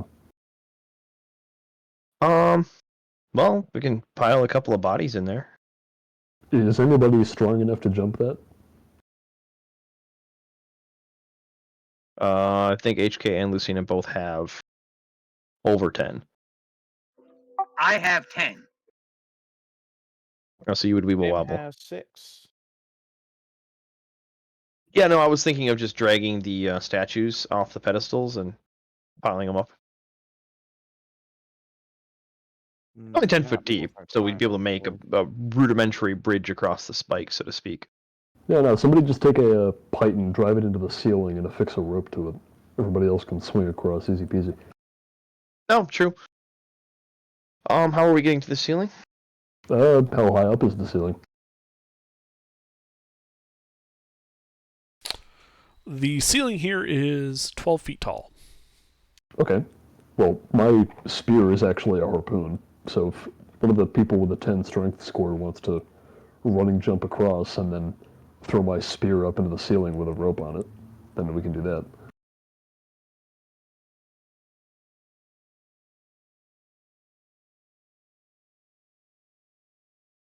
Although I don't know if that'll be strong enough to support the weight of a person. No, not really. Maybe Hammering if a they can python just- is a little different because a python would Yeah. have something to catch in, whereas a spearhead is meant to penetrate and cut. Well, so- there's two of them. Maybe they can, 12 feet? Yeah. They can, Stack. yeah, give somebody a boost. Stack each other. Yeah, just stack up against one of the walls, we'll swing at an angle. Yeah. Oh, I gotta wait for one of them to come back and make, I mean, while we're, sitting around here talking, I'll just start braiding some, silk rope into a rope bridge.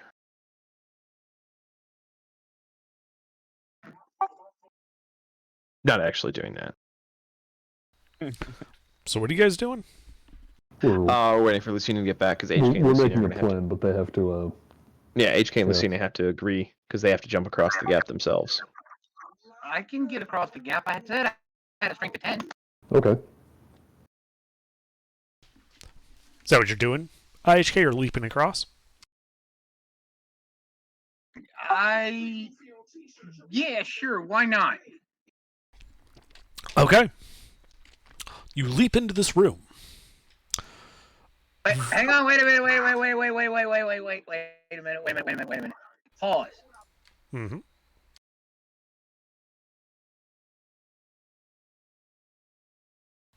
Before I do that, I want to cast a spell. Okay. I think I'm gonna cast Longstrider if my spell sheet will load.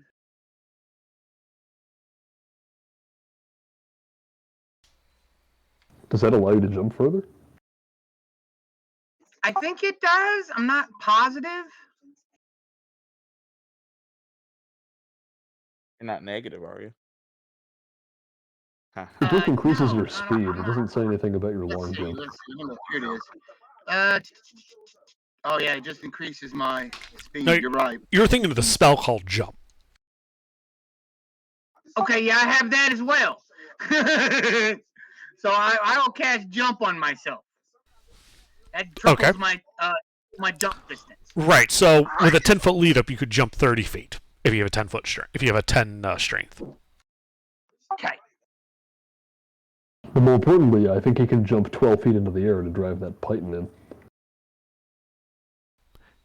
He could also do that too. Yes. Okay, I can do that. Yes.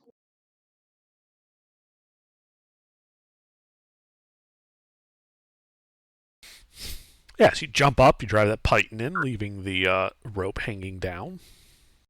I'm back. We made a rope swing. Why'd you make a rope swing in the middle of the dungeon? We gotta cross a gap, and most of us have less than 10 strength. All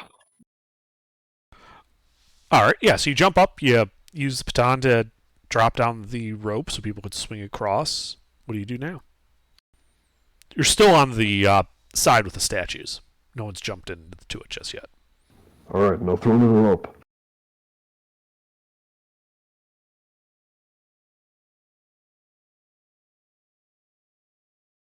Does he throw me the rope? I'm not throwing him the idol.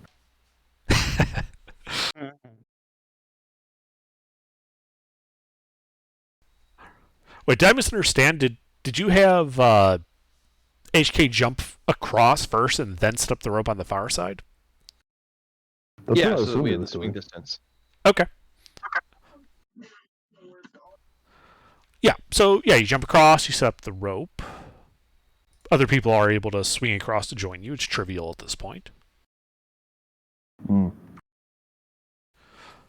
And you guys can see it, violet marble covers the floors and walls of this room, though all of the tiles are cracked or broken, revealing rough-hewn stone beneath. Sconces are attached to the walls at each corner, but only one holds a torch, which currently burns with a greenish fire. A marble sarcophagus, easily 9 feet long, lies in the room's center, and the coffin is carved with dragon imagery, and the head of the sarcophagus resembles a dragon's head, similar to what you saw on the statue and on the relief door. Rusting iron clasps firmly lock down the lid.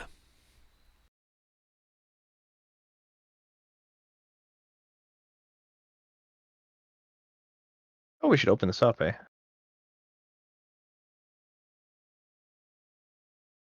I don't know if we want to do that.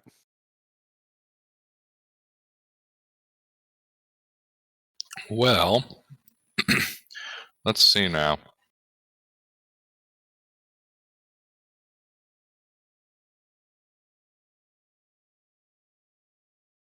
Huh.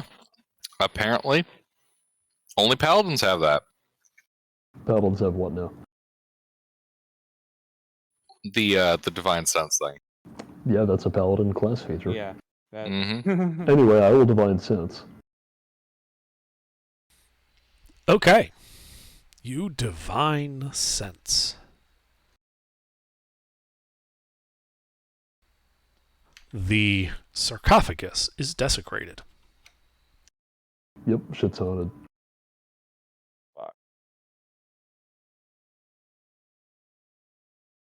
I'm thinking a hot no.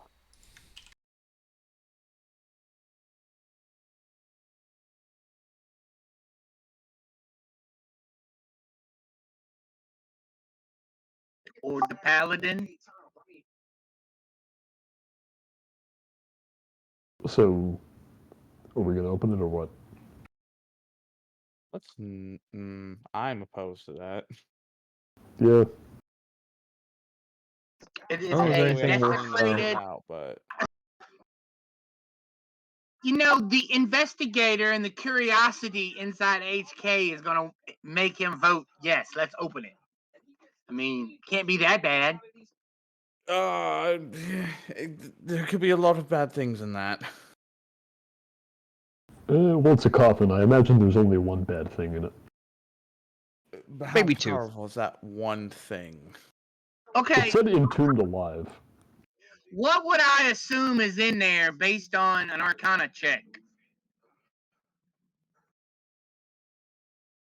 You can assume whatever you want. Yeah, really, an Arcana check isn't going to tell you any of that. DM based on what I know and high as my intelligence is, could I make an Arcana check to tell? Well, given that it said entombed alive and they're in a coffin which is now desecrated, that might give him some information. I would say go ahead and not it wouldn't be Arcana. This would be more insight. You're trying to intuit something about this. Ooh. Crap, I only got +2 in that one. Somebody want to go for it?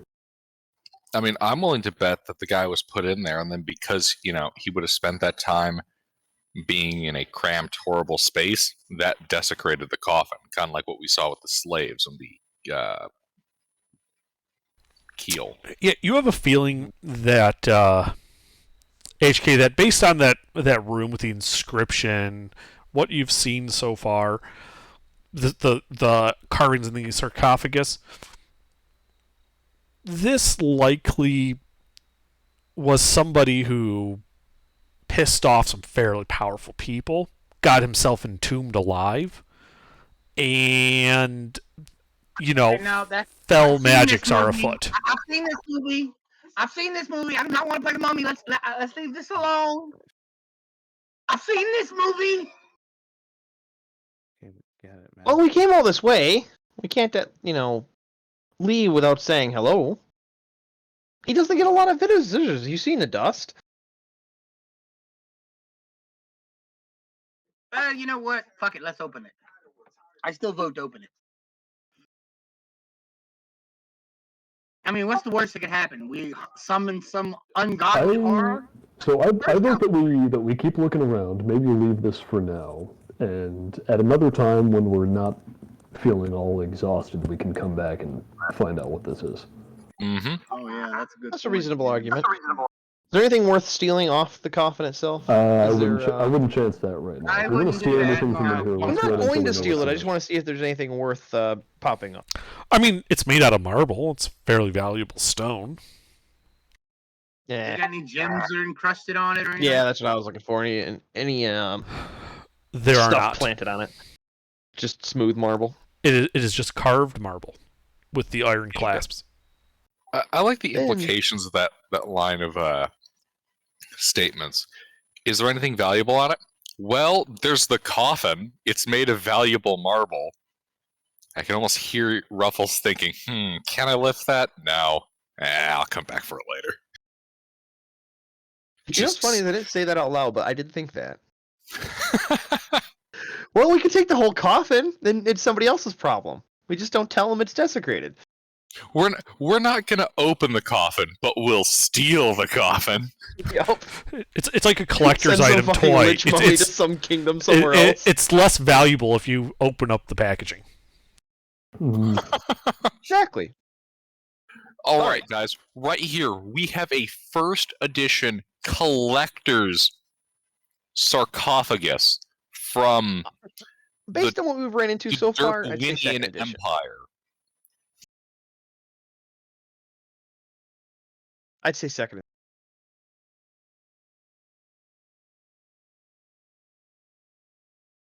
Limited edition desecrated human corpse, still in box. All right, so then yeah, I'll just take a full sweep of the room, I guess, and then be on my ways. Okay. Go ahead and make your investigation check. But I want to help me. Sure.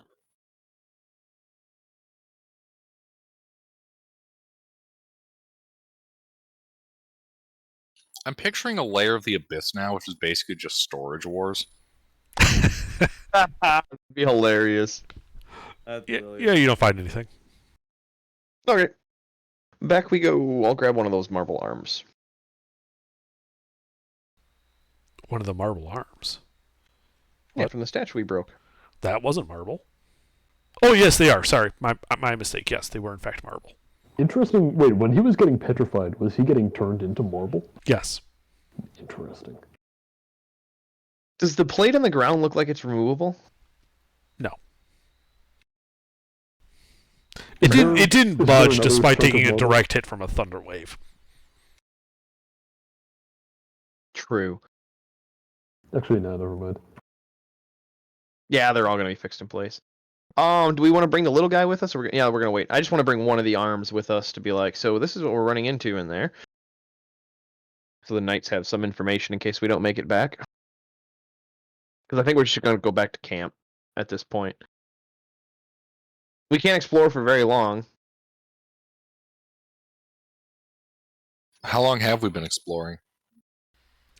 Been a couple hours total. Yeah, so we're getting near end of day. I mean, how long till the end of the day? 3 or 4 hours. Yeah, Oh, let's that's get back right. to That's right. camp. We marched an hour. That's right. Yeah, let's get back to camp. Yeah, so let's get back to camp. Then we can deal with all the shit that we have to deal with, and then we Okay. can update our night escort. Yeah, you guys proceed out of the dungeon and back out to camp. Nothing really happens on the way there. Nothing challenges you on your way out. All right. You guys arrive at camp. What was her name?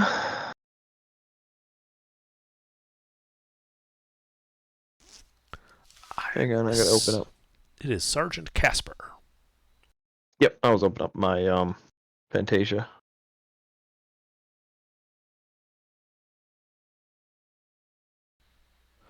And all she asks when you come to camp is it done?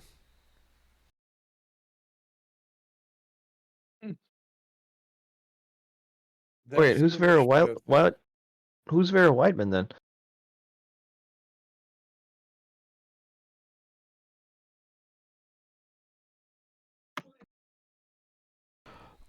Oh, sorry. Yeah, Sergeant Casper and Lieutenant Vera Weidman. Yep. Yeah. Sorry, looking at the wrong part of my notes. No worries. I just because that's the one that I wrote down. I actually didn't write Sergeant Casper down. I wrote the lieutenant down. I was like, wait, who are we talking to? They're a changeling. Yeah, they're kind of sus like that. All of a sudden, the lieutenant gets demoted to sergeant. Yeah, no, it's Changelings don't understand ranks. it's Lieutenant White. Yep. So do they have a table set up here yet? Have they managed to craft one of them? No, they didn't Okay, make then- tables. They just kind of made a small forward camp. They got some tents. Yeah, so they've cut some wood. There's a Yeah, latrine then I would just dug. take the marble arm and set it on the hold it out towards her and no, not at all. She blinks, looks at this arm, and this is Not sure. I think it was an elf. it looks like it's stone. It was an elf at one point. Well, it's dead now, isn't it? I hope so.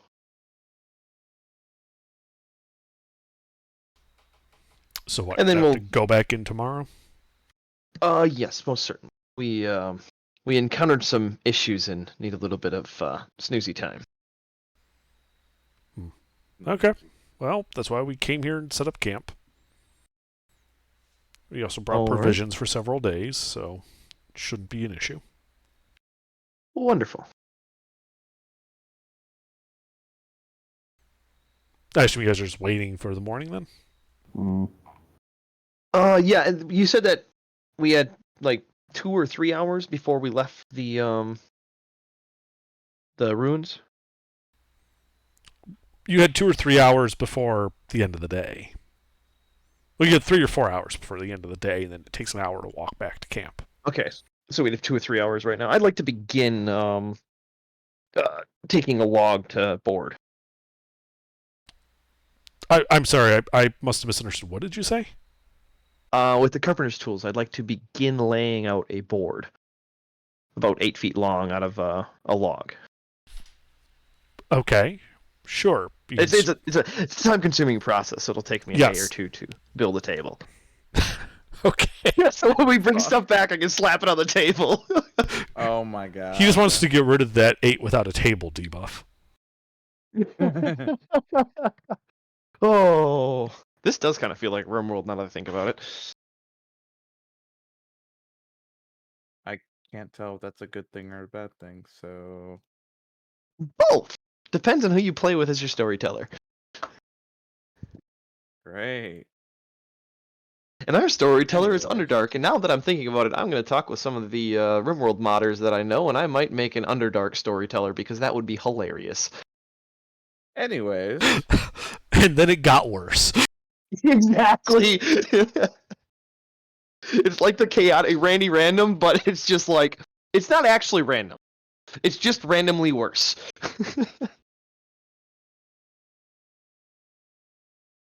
So just begin the process of laying out board from reasonable sized logs, so I can make like a 2 foot by 3 foot or 2 foot by 6 foot table. Okay. 3 foot by 6 foot table. you just get your dimensions right, man. I had picnic size in my head, then I said 2 foot by 3 foot because we were just talking about RimWorld, and that's the size table that I use. I know grandmothers who can remember their dimensions quicker than you. I'm just kidding. But anywho, are we going to set a watch order with the Knight's Guard? Preferably. We can let them set their own watch order, and we'll set one amongst ourselves. Yeah, that's what I meant. I can't believe I'm having to say amongst now. Amogus. Amongst us. Amogus. Long live Amogus. So let's see. I'll take second. I'm on third.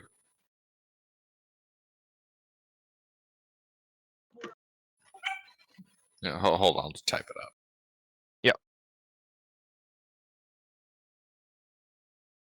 Then we can use HK for a double watch on like first and third. Yeah.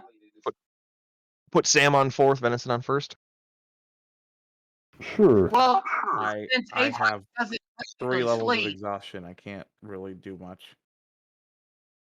since HK Well, doesn't- you can take a watch and still successfully complete a long rest. yeah. Well, I think he can be on all watches, can't he? No, I'm not worried about like not being able to rest. What I'm saying is my check is gonna be absolutely fucking horrendous. Oh, don't worry, mine is too. Yeah, no, everybody's is. No, HK still needs. HK has the same sleep settings as an elf does. He still has to be down for 2 cycles. He can't stay on all the time. He has to down power.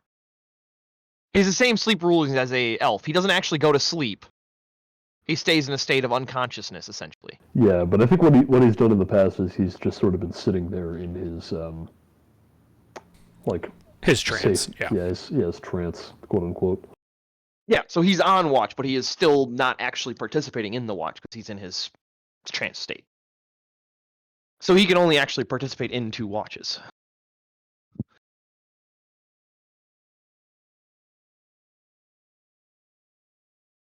Unless I'm misunderstanding how the Artificer or the Warforged rests, but I thought it was basically the same rules as an elf. No, it's not. But he's not a Warforged. Oh, he's not. He's reborn. He's reflavoring him as a warhorge. Yeah, I'm a reborn. I'm reflavoring him as a Warforged because he is in a robotic body. That is a custom lineage. Okay, but he's just a he's a regular guy, though. Oh, reborn Well- in a new body. Well, Reborn has a thing. He finishes a long rest in 4 hours as long as he spends those hours in an inactive, motionless state during which he retains consciousness. So he could. So, in that sense, Ruffles is correct. You can be on 2 watches because you need to spend the rest of the night in an inactive, motionless state, which means you can't look behind you. Okay. Yeah, we can set him up as like Like, a you're fifth still- security camera. Yeah, you're still conscious, so you're not going to be like surprised or anything. But Yeah, let's just Actually, point him he- towards the ruins and leave him there. Actually, I can be because I don't have the alert feat. Usually, when I build these characters, I give them the alert feat so they can't be surprised. But HK, I needed feats elsewhere. Yep. all right, you guys set your watch, as do the knights. Night comes and night goes. Where are they going? Back to Gaudrath. Okay. You're gonna say Messengers. back and forth. But morning comes, and you guys complete a successful long rest, which means you get to reduce your exhaustion by 1. Yep.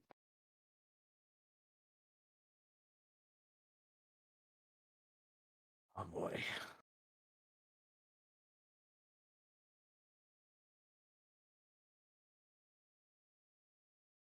All right. So back we go. Unless anybody wants to just hang out here for the day and take a rest day. Preferably, but I'm not one to just leave you people behind or leave companions behind. So onwards.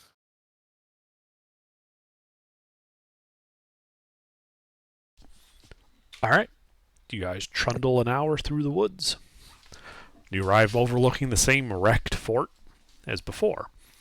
One thing that you do notice, however, as you're approaching, is that the door is closed, and that body of that lightning gremlin is gone. Oh shit. Well, people have been seen coming and going from there. Well, we have a report that wasn't from the Knight Commander that says they have seen people coming and going from here. Yeah. Well, now we know it's true. Yep. That's what I was getting at. Well, at least we know that that report wasn't falsified. And we didn't get immediately ambushed. We know that so- part of the report wasn't falsified. And we didn't immediately get ambushed, so...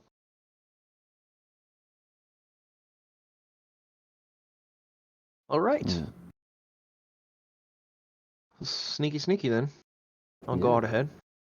What's the weather like? And we have decent visibility still, or is it just It's 35 from the- it's overcast, and yeah, you still have decent visibility.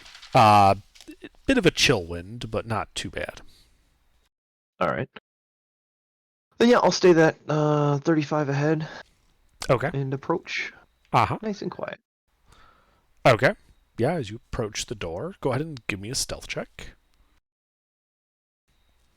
Mm-hmm. Hear my own footsteps. Mm-hmm. As you approach the door, you do hear what sound like low voices murmuring on the other side. Alright. What languages do you speak? Oh, what languages don't I speak? Gnomish, Sylvan, Infernal, Dwarvish, Elvish. Those are the languages you don't speak? No, those are the languages that I do speak. Okay. And then Common, Thieves can't. Sure. Well, these are Sylvan, Alright. and they appear to be a couple of somewhat squeaky voices complaining about having to clean up a mess. From the sound of it, there's at least 2 people talking, like they're having a conversation. Alright. Well, I'll put a, tactical fist in the air and then start doing a whole bunch of hand gestures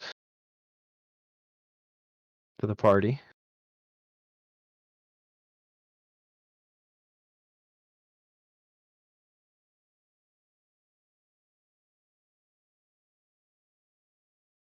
all of the tactical hand gestures. What does that mean? Lucina's the only one that actually understands the entirety of all the hand gestures. Yeah.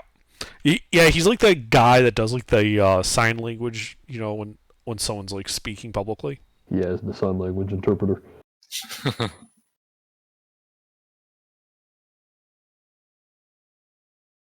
There's a GIF I'm imagining for this, but I don't think anybody's made it yet.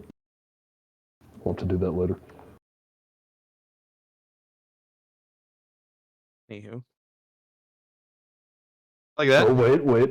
Hold up. No, not that. I'm talking about this.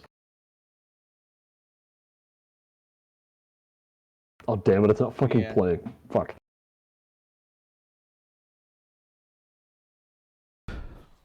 Anyway, so what do you guys do?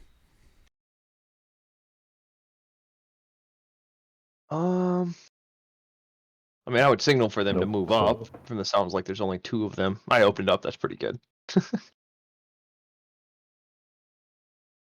So yeah, I'd signal Lucina. There's 2 hostile contacts. Other side of the door. Can I make a reasonable guess at how far from the door they are? Are they moving? Stationary? It sounds like they're within like 10 feet of the door. There we go. It doesn't sound like they're walking around or anything. They're just standing there talking. Sounds like it. All right. Then yeah, I'll just signal for the party to come up and let's get ready to breach. Are you guys trying to be stealthy about your approach? It's up to them. I can be stealthy. I don't know what the rest of them are Remaining doing. where I currently am for now. I know. Well, hold on. Clang, clang, clang, clang. Yeah. Chain, I remain where I chainmail am. goes crunch, clang, bang.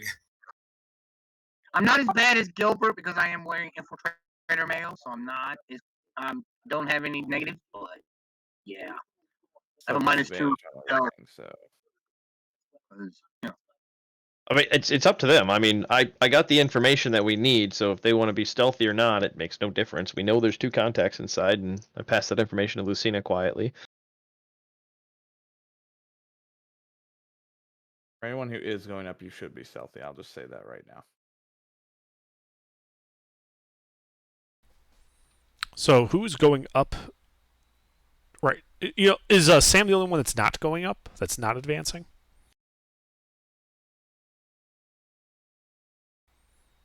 Okay. Sam, to be clear, you are not advancing. Well, no, if no one else is staying behind, then silence would be the appropriate answer. Sam, just to be clear, you are staying behind, yeah? Yes. Okay. And so for Venison, Lucina, and HK, are you guys attempting to be stealthy as you approach? Might as well. Yeah, I'll do it. All right, then I need you guys to make stealth checks. Remember, if you have at least 1 level of exhaustion still, you must make this at disadvantage. Oh, yeah. Oh yeah.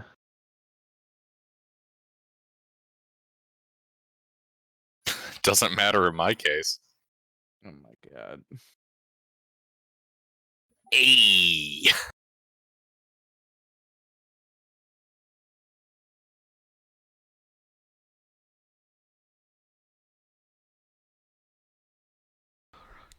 All right. Hey, the robot stealthy. All right. Yeah, as you guys are approaching, Friedman, you would hear the voices in there cut off, like mid-sentence. Yep. Fuck it. I'd stay where I am. I believe they hear us. I say this out loud. All right. So what do you guys do? I knock on the door. Roll initiative. I knock on the door. 2 very different approaches. All right. You hear a voice call from within in Sylvan. Who's there? And then in Sylvan's high pitch of a voice, I can muster. I say, Steve, or the Steve appropriate of a Sylvan name. Ah, shit, Steve! Go ahead and make a deception check. It's probably some shit in Welsh. It's like, oh, it's Flynn. Well, hello there, eh? Yeah, I'm just coming back from the patrol. I don't think Wisconsin is in Wales. And I gotta ask Under. Oh, I well, actually have to ask the this. tail. I have to ask this. Did I listen to them for long enough before the party moved up that I would have been able to pick up their dialect? About a minute that I require for that. Yes. Okay, then I'm responding in their accent. Okay. And yes, he's hearing this. Oh, shit. Steve, I thought you got killed. Why are you knocking? Just come on in. The door's locked. No, jiggle it. It's not locked. Are you trying to lie, or? Yeah, I'm basically implying the door is locked when it's not actually locked, so they'll come over. Yeah. Okay, yeah. Yeah, you hear him say, it's not supposed to be locked. What? And you hear thud, thud. You hear the jiggle of the handle on the door. I'd be holding it. Just to sell that it's locked more to them. This door swings in? Yeah. Okay. I'm just gonna Basically, ready firebolt for the first enemy that I see. Yeah, we don't do ready, unfortunately, for that. You have to do it in initiative. Oh. Huh. I mean, you can ready it, but it wouldn't go until your initiative, just so you know. Yeah, whatever. That's fine then. Yeah. So he jiggles it. You're holding the door. He's like, huh. Door's busted. Hey, Mike, get the big hammer. Mike. All right. And then, well, now we're going to do the tried and true kick down the door. Right in his face. All right. Yeah. Then you just, while keeping it open, you kick open the door. Go ahead and make a strength athletics check real quick.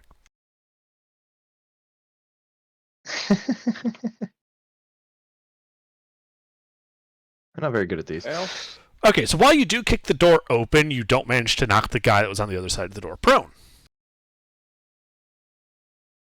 Yeah, but he still gets shoved back, I'm assuming. Kicks open the unlocked door that they were both attempting to open and keep closed. Yeah, and you see 4 of these small, white-bearded, furry-looking guys with what looks to be an improvised shield and an axe. An improvised what? Improvised shield. They look like this. Oh, There are 4 of Whoa. them. the fuck is And that? you guys should roll initiative. they're like miniature Yetis. And they have jeans. Where did they get those? Quit it. The Fae work in mysterious ways. Yeah. Do you? Apparently they what work that in is, J.C. Hunter? Penney. What the same thing we found frozen down in the statue? Also, remember, Just to be initiative is an ability clear- check. Yeah, to be clear it is on an it, ability check. Yeah. Can you hear me? Yes, I can hear you. Oh, okay. I didn't know y'all could hear me or not. Is that the same thing we found in the statue? No. That is not a closet. Yeah, so remember, make your initiative checks. If you still have a level of exhaustion, you are at disadvantage. That obviously didn't work what I wanted. Well, I'm going last.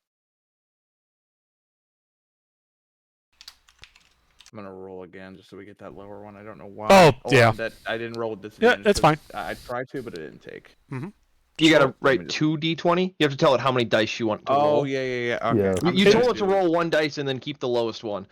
Yep, It did that. I realize it now. I'm just gonna put up Yep. another one and we'll just take that. Oh well, 18. Okay. There you go. I don't have to change anything. Yep. All right, Shit, Sam, so what alright. do you do? Well, this is different. You're off in the woods looking at this door from a distance. Because you said you did not advance. Yeah, my speed is halved. So,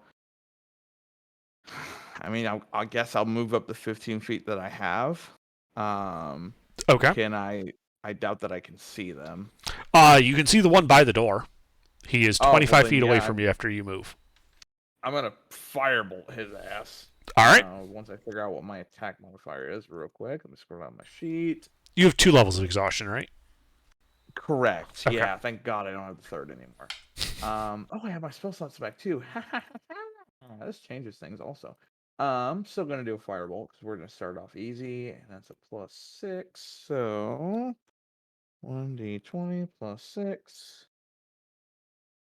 Shit. All right. I guess I'm rolling all Mac. the way. Yeah, We that are hits him. level 5. So that's what, 2d10 on that, I think? Yep. Okay. 2d10 with nothing else. All right. Complete opposite. Yeah, that bloodies him. Oh shit! All right. Get him, guys. Anything else, Sam? That's practically all I can do. All right, Freeman. Well, in Sylvan, in the accent, I'm gonna be like, "Where's Mike?" Then I'm gonna bonus action disengage and back up. After I just Okay. firebolted his ass. And then I will fire a crossbow bolt at the guy that just got hit. Sure. Go ahead and roll to hit. Fade back a bit. And aim and fire. Oh, I missed. You miss. Anything else? Nope.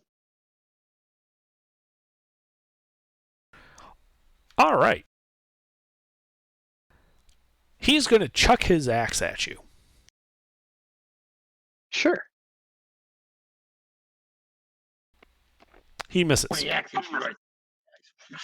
He's still a little confused at what happened to Steve. Yeah. And then you're going to see him turn, run deeper into the room, yelling for Mike.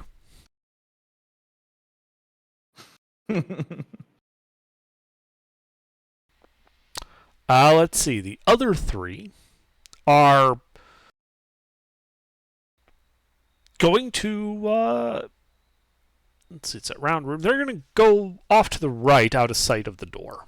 No one's gone in yet. But it sounds like they're getting close to the door, just not exposing themselves to getting shot through the open door. Not yet. Lucina. Range and quantity? Unknown. They are out of sight. How many did I see before they ran? 4 total. 1 was bloodied and ran off yelling for Mike. The other 3 kept their axes and moved off to the right out of sight. Like you'd have to go into the room to see them. Alright, I'll step into the room. All right, you step into the room. Well, one of them is right by the door. He did have a ready to action. He's going to attack you with his axe. Mm-hmm. No. Yeah. Yeah, and you can see this guy just stacked up on the eastern wall of this round room, the 3 of them. The other one looks to be going to the northwest door. He's at the door, but it is not yet open. They're stacked up. Yeah, like they all went against the wall to get out of line of sight. But as a result, only one of them is in melee of the door because he's in front. They're in a line. They're all in a line, huh? Alrighty. Okay. Okay, so, for example, you'd say that they all would fit in a 15 by 15 foot cube? Yes, they would.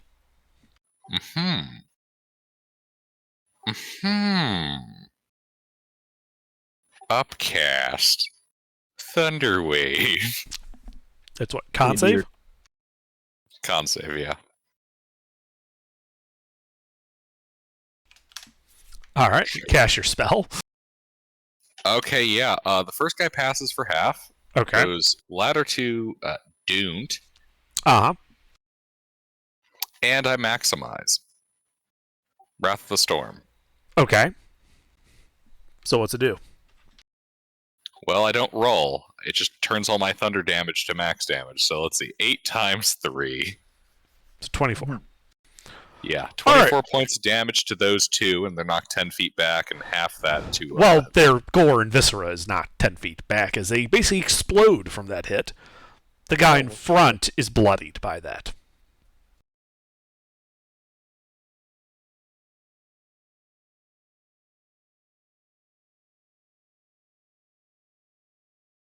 Alrighty. I'd like to move up to that guy. He's already in melee with you. He's the one that swung his axe at you when he came into the door. Okay, I back out of range of that guy. Okay, yeah, you step back outside. He can't do anything about that. He doesn't have a reaction? He used it to attack you when you came in the door. Oh, it's that guy. Yeah, Okay. literally the guy in front is the only one to survive. His backup just got exploded. and are Okay, currently okay. painting the back of him and that wall.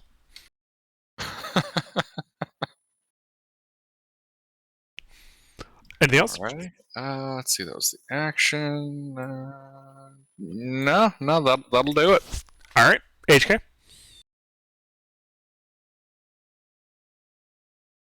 Can I see one in range? No, because they went off to the side. You'd have to go like through the doorway just into the room to see him. Okay, what I was don't want he? to do that. I want to- All right, yeah, you step in. Immediately to your right, in melee with you, is a bloodied guy, and off to the right, the northwest side of the room, you can see another bloodied one. This one doesn't appear to have a weapon at the door. It's a runner. I'm gonna shoot the runner. Okay, you are at disadvantage because there is an enemy within melee of you. Okay. I mean, you could move out of melee with him, I think. It's up to Is it HK. possible to get out of melee with him? I mean, yeah, you could just walk more into the room. You only used 5 feet of movement. Oh, yeah, I'm gonna walk more into the room. He can take a swing at me if he wants. He doesn't actually have a reaction, so as you walk into the room, he can't do anything, and then you can shoot the running guy.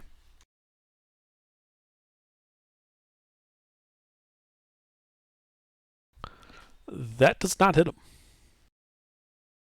That does 14 doesn't hit him? Damn. Nope. Okay. Remember, they got those shields. Oh, And they're little squirrely fucks. Yeah. yeah. And that's all I'm doing. Okay, Venison. So, how far is the closest one? Well, there's one right on the inside of the door, and then there's one on the other side of the room. Okay, I'll go up to the one inside the door and shank him with my spear. Okay. Roll to hit.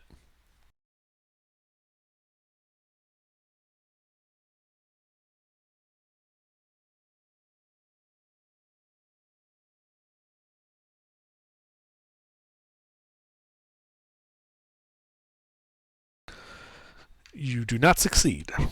All right, that's it for me. All right. Sam?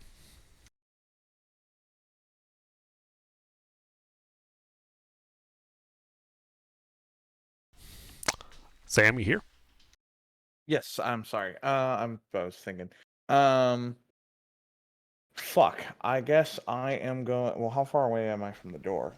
You are 20 feet from the door. Yes. I am going to move up my 15 feet of movement that I have. Okay. God, I don't have jack shit. Fucking exhaustion kills me on everything. I presume I can't see anybody because I'm not even at the door. You do not see any hostiles, no.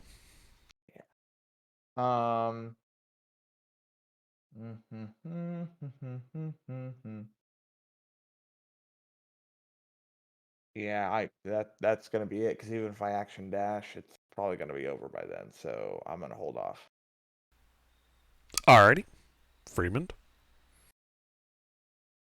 Alright, I'd like to go through the door and get as close to the guy that threw his axe at me as possible. If possible, I'd like to pick his axe up.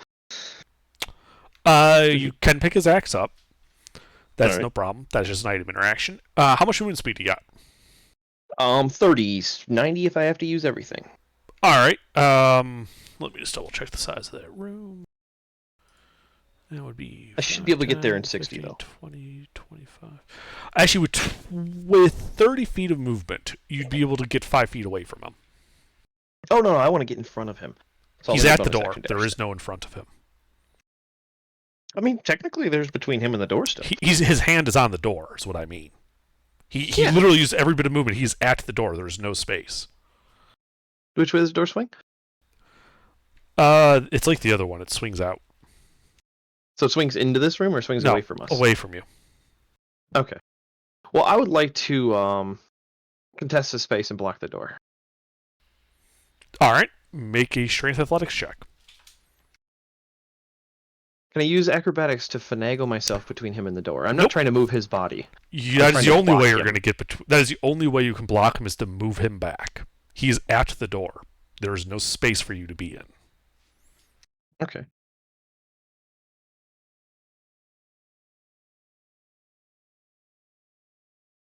Still not. He holds his ground.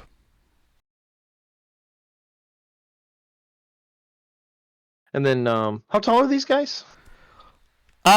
This guy is 2 feet tall.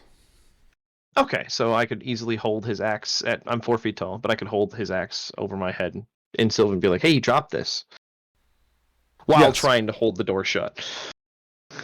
But that'll be next when he goes. So How are you holding the door shut? I could reach over him. You use your edge of action to pick up an axe. True. And then you use your action to try to shove him away from the door. True. With a menacing smile, I'm trying to hold the door shut. While taunting in Sylvan with his weapon.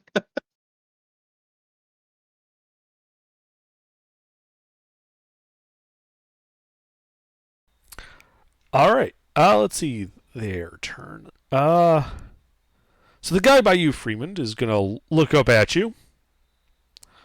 And he's going to throw the door open, which reveals a hallway, and he's going to start running down. This would provoke an attack of opportunity from you.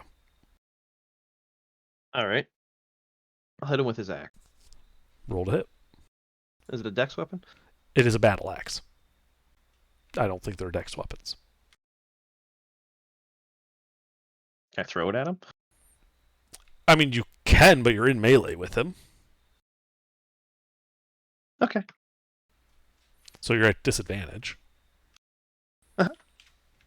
But it turns into a dex, right? Yes, that would be a dex.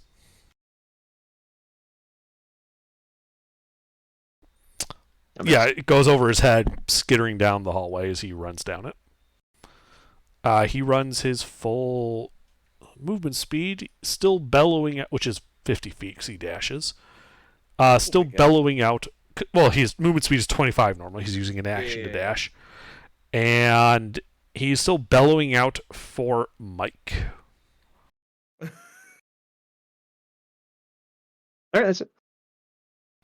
Oh, no, the other guy, I suppose. The other guy, it was my turn. who's in front of Venison, is going to throw down his axe, raise up his arms, and say, in Sylvan, I give up. But Venison, do you speak Sylvan? No, but I speak universal throwing down your arms language. Yeah. So he throws down his arms, holding his hands up. He says something in a language you don't know. Mm-hmm. Lucina. All right, so everyone in front of the door is dead, right? Well, the 2 guys you pulped are dead. The one you bloodied looks to be surrendering to Venison. The other guy threw open a door and ran off to the northwest. All right, I'll move after that guy. What's your movement speed? 30. Okay. How far does that get me? That would get you to the door. You can see him running 50 feet down the hall from you. 50 feet down the hall. 1 second. Gotta check my ranges. Yeah, that basically puts him at the end of the hall. There's a closed door.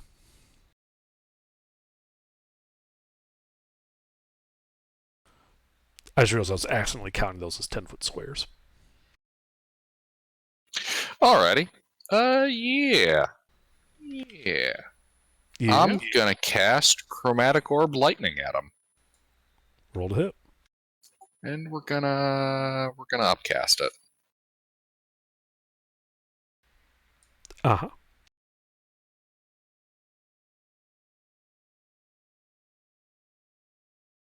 Nah. No, this guy's a slippery little fuck. You miss. Unfortunate. 48 that he doesn't take. Mm-hmm.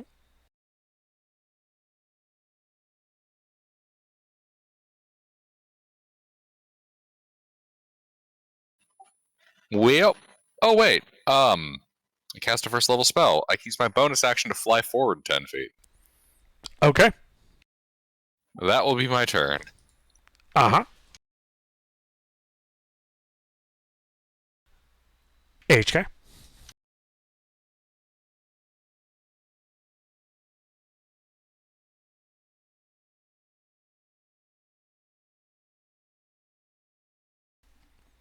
AHK. Well, I mean, when in doubt, shoot it out, I suppose.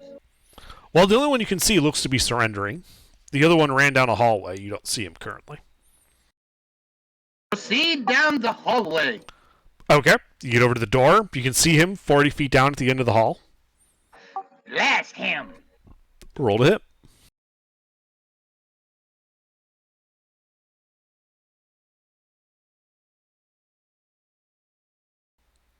Nope. That misses to me. Oh, come on. He is running very fast, but there should be no survivors. Kill the one over there. All right, Venison. Sorry, are you done, HK? I just realized that. Yes. All right, Venison. I would like to pick up the other guy's weapon. Okay, the guy that dropped it in front of you. Yep. Yeah, it's battle axe. Hmm. And I'm not strong enough to, armbar this guy, but somebody should probably do that. Well, he's surrendering, so he'll probably let you. Alright. Well, if there's nobody left to fight, do we want to just, frog march this guy back to camp or something? Maybe take him to the Knight Commander? That's not a bad idea.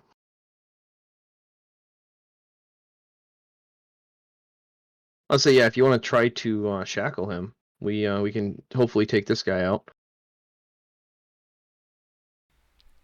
Do you have shackles to shackle him with, Venison? No. So what do? You are still in initiative. It is still your turn. That I'm going to. I guess I'll put his weapon away, which is going to use my action. That's it. Okay. After your turn. So Lucina, Freeman, and HK, you're standing at that northwest door, looking down this hallway, 40 feet. The other guy's got his hands on the door to open it. When the door swings open with a lot of force, slamming him up against the wall.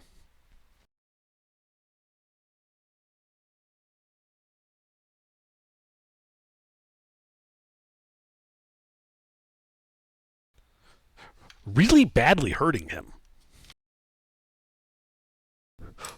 But then you can see kind of stuffing itself through this door with an annoyed huff, saying in Sylvan through his many, many teeth, "What? What do you want?"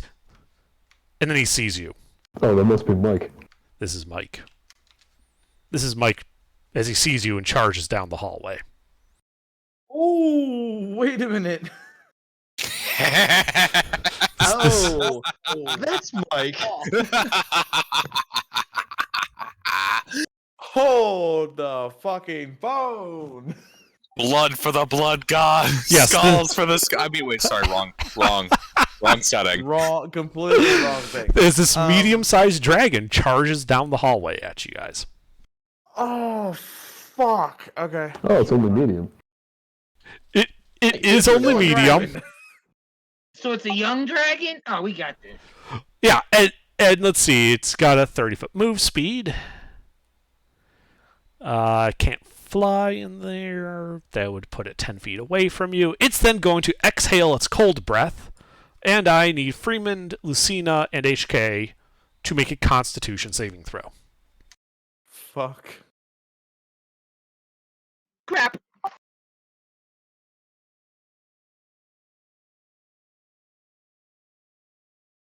Well, that's about how my con save's been going tonight.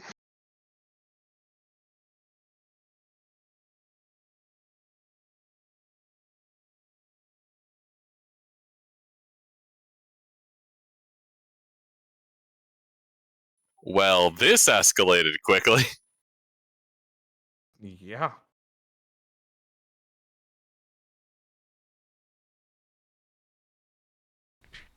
All right, Lucina's the only one that failed. Freeman and HK will take half damage Well, that's of good. 22 cold damage. Ow. Okay, that's that sounds good. That was a Like- low roll too. My jimmies are ruffled. I swear to God, I rolled his initiative secretly. He got a 1. That is hilarious. All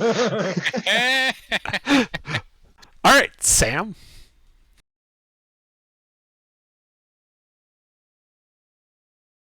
Well, fuck. So I presume based on You this see this situation, blast I'll of probably cold kill that. ice come out of that door in the room. Fuck. Fuck. Okay. Out of range. We'll keep him distracted. Yeah, yeah. I mean, there's no fucking way I'm going down that hallway. I'm going to. I'm not even in like the fucking first room yet, which is hilarious. Yeah, you're still outside. Yeah, I'm still outside. I will step into the room. Uh-huh. You can see the one, Fey-looking guy surrendering to Venison. He's off to the side. Mm-hmm. Yeah, I'm not concerned about him right now. You do not have line of sight on the dragon. That Yeah, blast no, I came figured from I that did. door to the northwest. Yeah, that's what I figured. I am going to.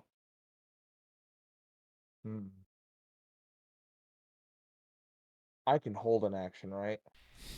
We Yes. allow that here or no? Okay. I'm going to. I'm gonna start easy here because I want to wait until I see him to unleash other shit. I'm just gonna hold a firebolt for now. Okay. So you're going to hold a firebolt for when you see a dragon? For when I see, I mean, I don't know it's a dragon yet, but for whatever that I can reasonably presume to cause that appears hostile. in my line of sight. Yeah, a hostile. All right. Sure. You can do that. Freeman. That hostile is 10 feet away from you. Yep. And in Sylvan, I'll be pretty frank and be like, I think we got off on the wrong foot.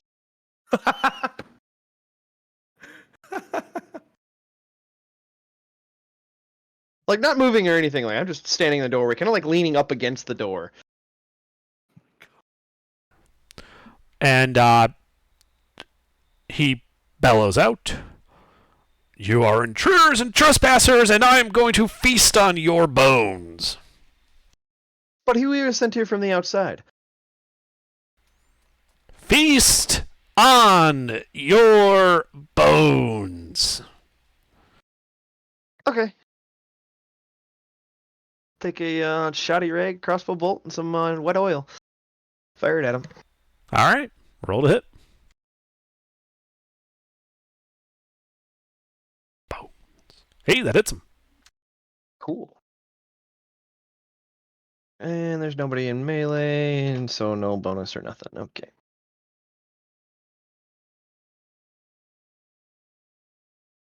Not lit, by the way. Mhm.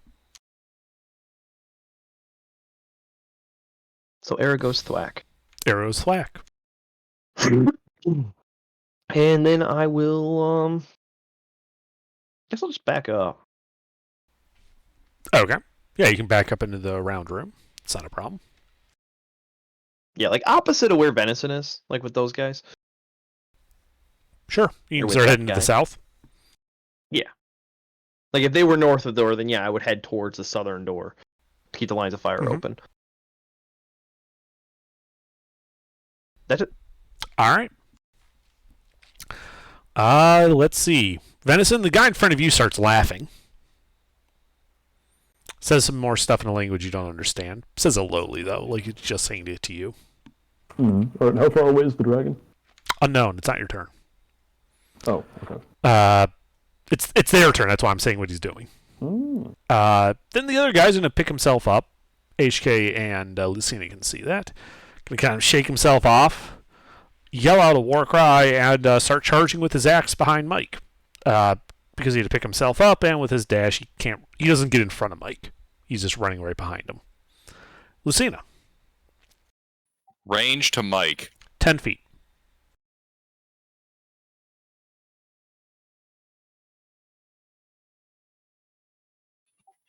Chromatic orb. Roll the Actually, hold on. Okay. Yeah, chromatic orb upcast. Okay. Roll to hit. Wait, I forgot to do something. Fuck. Too bad. Because that would have hits. mattered. It hits, though. It doesn't matter. Okay. I was going to bonus action help Lucina. That's what the whole fucking talking in Sylvan was. I forgot about that. Hits. Yeah, that hits. What type of damage? Cold, you say? Cold. Yeah, no. The fucking lightning, man. Come on. Well, I almost had you. 16 points. Okay. That bloodies him.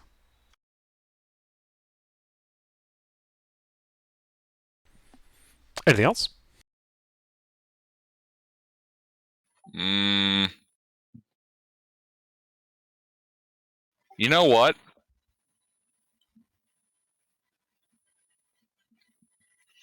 Fuck it. Yeah, I'll do what I always do. I'll go big or I'll go home. With that bonus action and the 10 feet of flying speed I get, I shall meet this dragon in the air. I fly forward 10 feet. All right. You fly forward 10 feet. HK?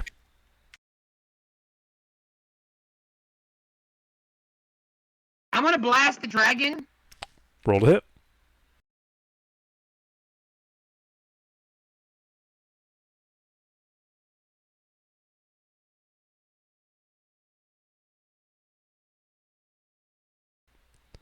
You do not hit. All right, as a bonus action, I am going to Misty Step out from in front of that door.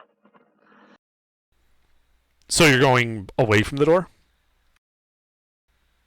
Where are you Misty stepping to? Into the room. Going back into the room by where we came in the room at. Yeah. That- Okay. You can do that. Anything else? Now, I don't want to be in direct line of sight with that dragon. Ooh. Fair enough. All right. Venison. How far away is the dragon? Well, from what it sounds like, he's about 10 feet through that door, 30 feet away from you. So, Okay, dragon so is 40 feet total. Do I hear the sounds of people fighting or running? Yes. A little of both. Well, you saw you saw Freeman and HK fall back from the door, Lucina running in. All right. Well, yeah, let's go big or go home then. I'm going to charge in. Okay. So you have 30 feet of movement, right? Yes. All right, that gets you to the door. You can see the dragon 10 feet away with Lucina in melee with it. And if only had 5 more feet. Wait, you have a spear, right? Or a harpoon? I have a spear. I could throw it, I guess. Mm-hmm. Or actually, no, I can't throw it for complicated reasons. You do have the battle axe you picked up. What? Did you say you picked up his weapon? Yeah, and then I put it away. Ah. Yeah. I can't throw my spear because mechanically my spear is actually a rapier. The spear is not a finesse weapon. I haven't done anything with it that you couldn't do with a rapier. Yeah, that's fine. Yeah. It's just weighted really weird. It is Yeah. weighted really, really weird. All of the weight is like way up at the back of the handle for some reason. It's a butt-heavy spear. Yeah. Well, it's because you said it's a harpoon. So there's like this big iron loop on the back where you tie the rope to. Yep. Yeah, except I can't actually use it for that either because it's not a spear. But I'm just gonna dodge. Okay. And I'll get into cover if possible. I mean, yeah, you could get to the side of the door, so you're out of line of sight at least. Yeah, I do that. Okay. Mike's turn.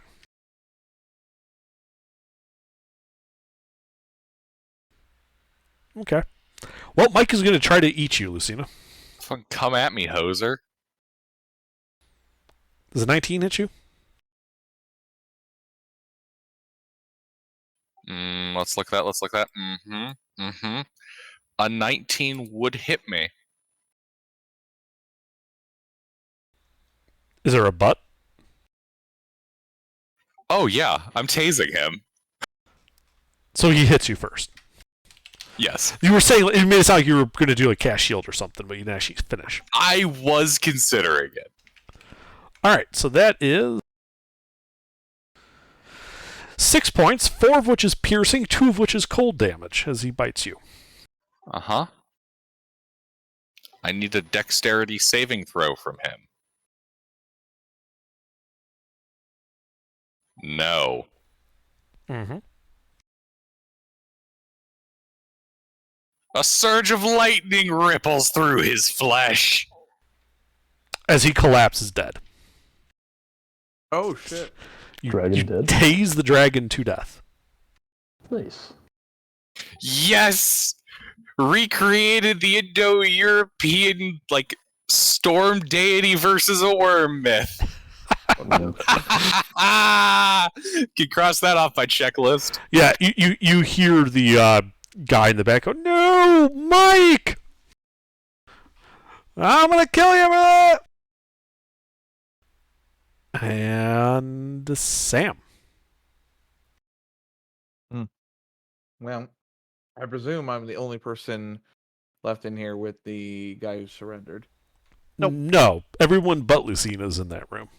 Everybody but Lucina. Okay. I'm going to direct my hand over to the guy who surrendered, and if he makes any hostile sign or otherwise, escape actions, firebolt his ass. Okay, you can do that. Is that it? That's gonna be it. All right. 'Cause I'm kind of useless right now. Freeman. I'm going to basically do the same thing as Sam, except for I'm going to move to not engage with him, but close with the crossbow, aiming at him and speak in Sylvan. Think your buddy's dead. Don't move.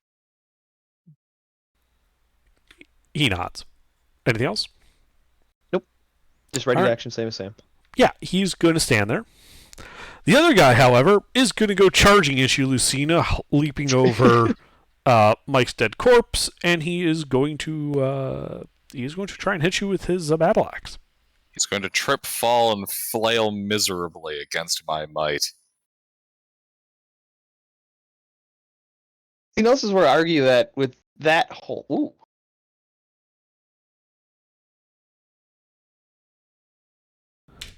And he hit. Ooh, I forgot the other die. He hits you for 7 slashing damage.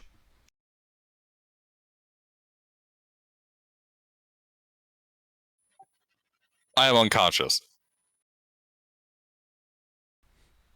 Okay. Okay, Venice, right there. Fucking jackass.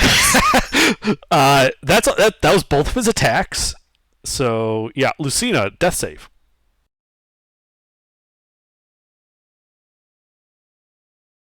Ooh, nothing like getting knocked out right before your turn. Yeah. I just love how that goes. Slays dragon with reaction. Laughs in victory. Immediately bonk! Yep, get immediately bonked by some enraged ice gnome. Alright, HK.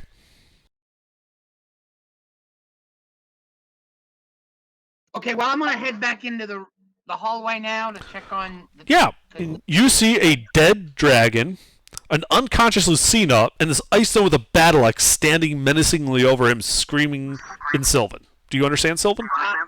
No. Okay. How far is He's 10 feet from you. from me? How far? 10 feet. I'm gonna go up to Lucina, and I am going to cast Cure Wounds. Alright, roll it. What is it? The D8 plus your spellcasting modifier. D8 plus my spellcasting modifier. I'm casting that with this plus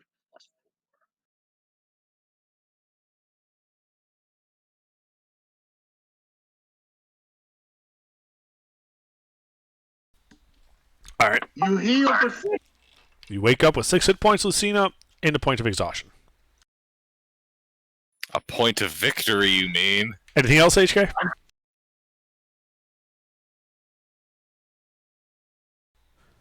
All right, Venison. The guy who knocked Lucina unconscious, how far away is he? 15 feet. Okay. I will walk 10 feet closer and stab him.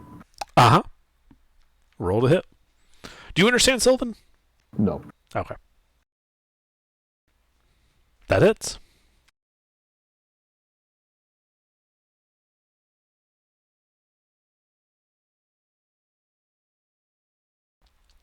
That kills. Nice. Yeah. We still in this? No, at this point you guys... Well, yes, you are still in initiative because you got a guy who's unconscious. Oh, wait, no, you got him up. Never mind. Oh, yeah, you guys are out of initiative. Okay. Hey, Tiro. Hello. Hey, Tiro! What's up, Corey? All right, yeah, so you got the dead wormling, you got some dead ice gnomes, and one surrendered ice gnome. Who with Sam's cover I'm going to immediately bind with a good hunk of silk rope. And strip search. No, I'm just kidding. I'll just pat him down. Strip search. Good God. Getting freaky up in here with the gnome. All right, make an investigation check. Sam starts All right. swinging around his arcane robes. Shit. Well, he threw down his weapon. He's got his shield still on him. Not anymore. I take that off of him. Okay, yeah, he lets you. But that's pretty much it. Well, as you're taking his shield off, he tries to stab you with the dagger you didn't find. Wow. I can try. You can try. Nat 20. Nat 20. It won't even take me down. Unless he had like a +6 to his hit mod. He kind of stumbles real bad. That bloodiness not doing anything. For Sam, yeah, at that point, your thing, you could shoot him if you wanted to. Roll to hit. Definitely, yeah. Mm-hmm.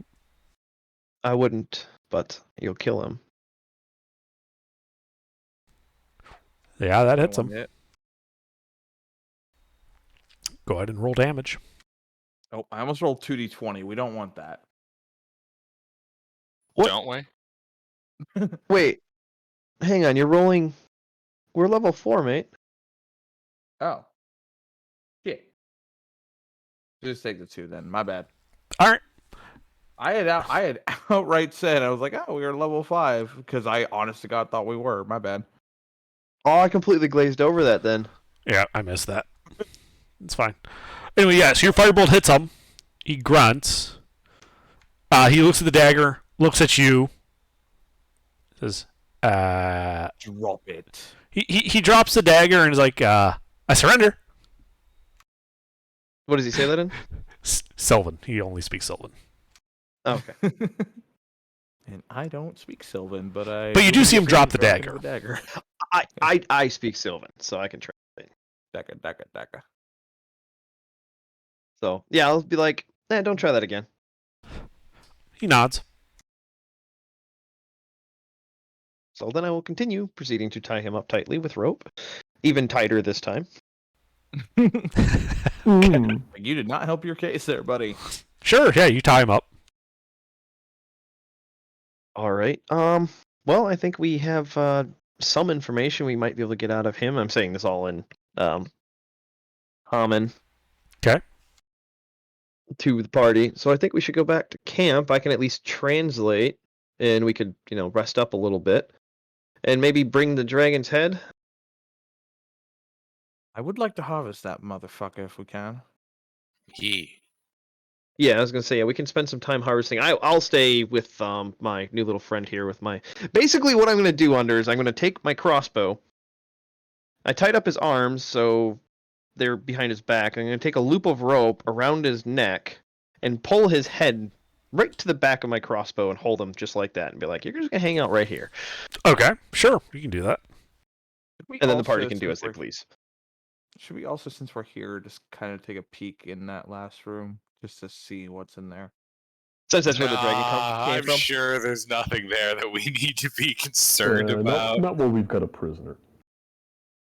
Well, I mean, he literally has no HP and a crossbow pointed to the back of his skull. Yeah, but I'm saying if there's something dangerous in there, that situation might change. There's and four I'm of not you sure I guys. want it to. Well, And Lucina's low HP. yeah. Yeah. It's more that this is a good point to call a temporary withdrawal.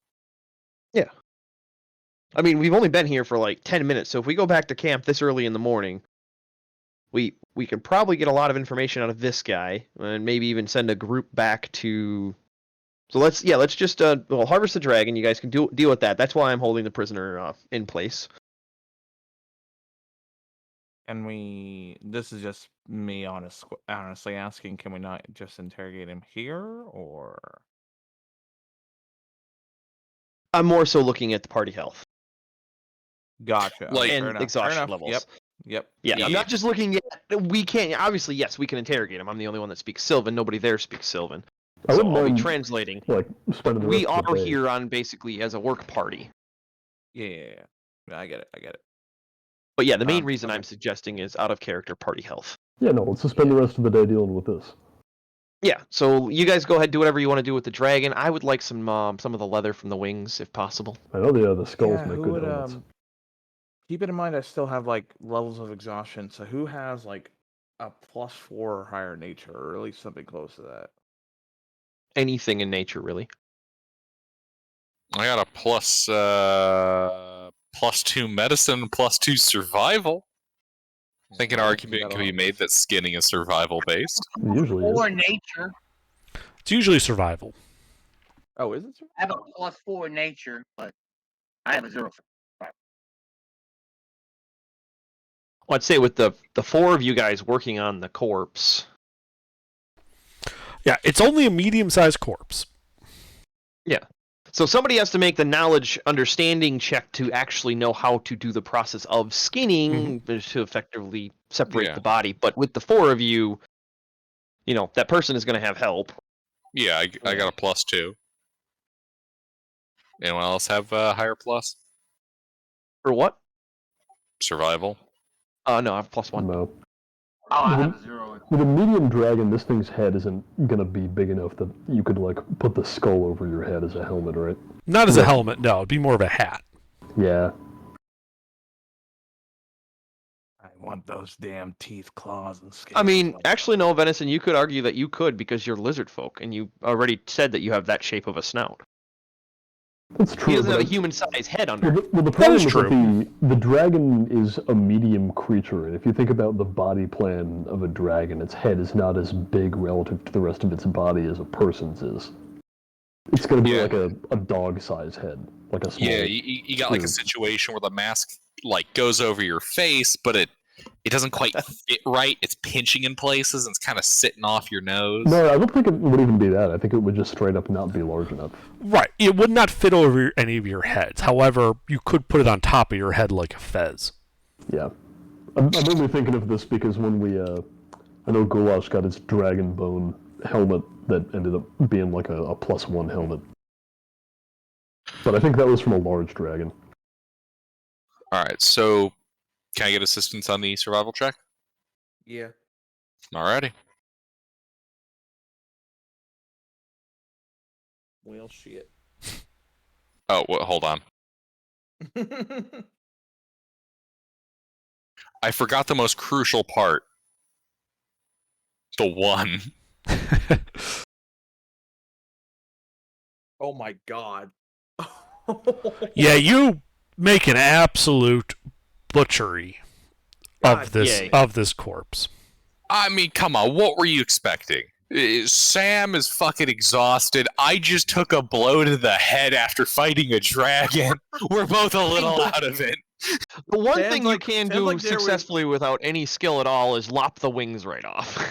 Sam is like standing back, hands like interlocked over his head, like going, "Son of a bitch." All right. We should just cut here? All right, yeah. Okay, we'll just cut here. And... No, Oh, I- fuck. The tendon's right there. What the? This knife is dull! Yeah, you You just make an absolute butchery of this corpse. God damn it. I don't know. I think calling it a butchery is like lending it a little too much credit, you know? Yeah. A butcher would know what to do with this, and this guy clearly doesn't. Fuck. We're massacring this corpse. Yeah. I'm literally like just. I'm hoping we looking dragged it in down, the all center room stabbed. so this Yes, you would have had to. It's not desecrated, but it so is he's getting to desecrated. watch this butchery. You've desiccated the body. You know what? You know what? I'm just gonna stop here. I've already fucked this up. And then Lucina's gonna smite the corpse with a witch bolt Divine upcasted. Damn it. How much leather did he get before he did that? He recovered Oh, he nothing was. usable from the corpse. Including the wings, which you could just lop off. That's all I want. He was the fucked it up. wings. No, it was all fucked up. He He didn't unfold the wings before he started trying to chop the thing up, and so he chopped Yep. the wings up. Look! A bunch of the muscles were contracted from when I tased it to death. he did the equivalent of Yeah. trying to carve up the Thanksgiving turkey with a chainsword. Well, he didn't break out rigor first, so the wings were just folded up onto the back, and they got in the way. Sam doesn't fucking follow any religion, but he is just like fucking begging Bahamut and whatever fucking entities that are witnessing this, just like, forgive us. I mean, One this thing I looks like asked a before chromatic all of this, dragon. because I did say It is this a as a chromatic dragon, specification, I so- wanted to lop the head off so that we could bring it back. Well, Before I Yes, we you mean, could have lopped the head I'm off. happy- Okay. I'm happy that he was able to do that because all I need is a piece of little bit of blood in a vial, you know. Oh, you could Yeah. have gotten that from the butcher process. You, yeah, you that's what might I'm struggle saying. not to get that from the butchery process. Yeah. Blood and a slab of meat, and that's and put in a vial, and then that's it. Yeah, can Yeah, you can I take get you vial pop of a blood? scale off, you take a little bit of meat, you take some blood, and you take a couple of the bones. Yeah, it doesn't matter. Which is what shape the relatively body- easy because there's absolutely nothing else there now. So HK gets a couple of scraps from the dragon. Lucina gets mad at it, and then we also have the head. And then Lucina fries the dragon. DM, can we say that I at least get a vial of blood or no? Yeah, you can I get a don't vial of think blood. no. There's Okay. plenty of blood. The blood is everywhere. Do you need It's a vial, on the Sam? fucking ceiling at some points. Please. Please. You can add a vial of young white dragon blood to your collection, and Wormling. It is a white dragon wormling, not young. my bad. Man, if that was a young dragon, we would have had a much harder time. That was a whole Very much so. Yeah, the difference between a baby dragon and a preteen dragon is a fuckload of hit points and about 10 party members.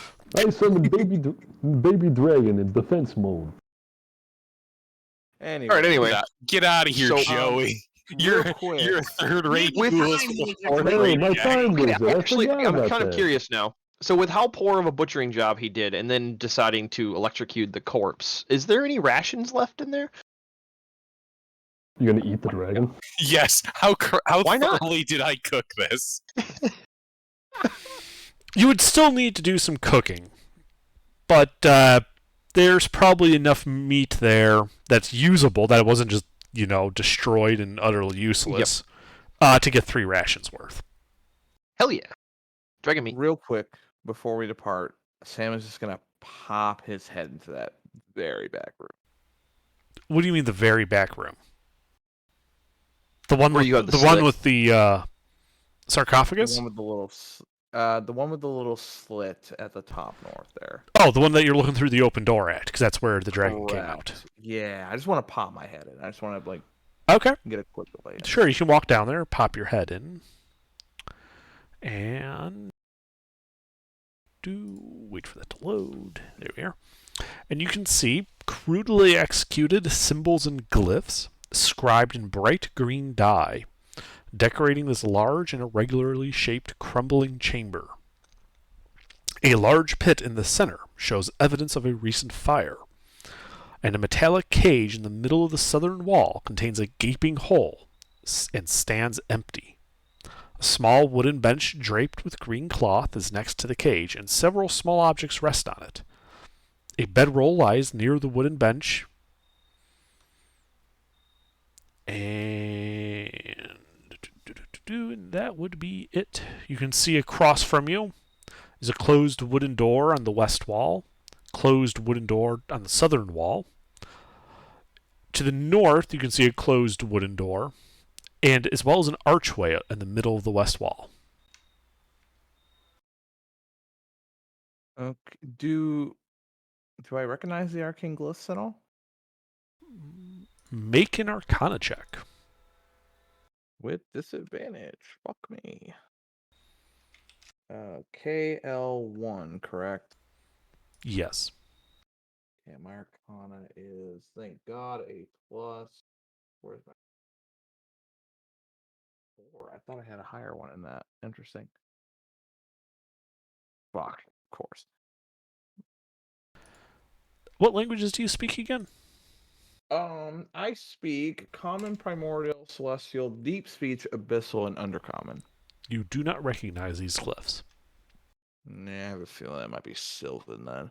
Alright, I'm gonna pop out of there and head back with the rest of the crew and just kind of inform them on what I briefly saw. Mhm.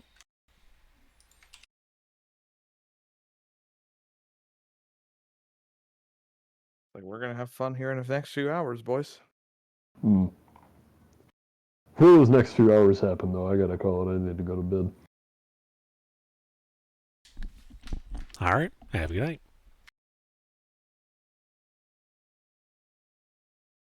Oh, like like him actually had to go to bed. Yeah. Okay. All right. So yeah, you guys are back in that round room. You have your prisoner.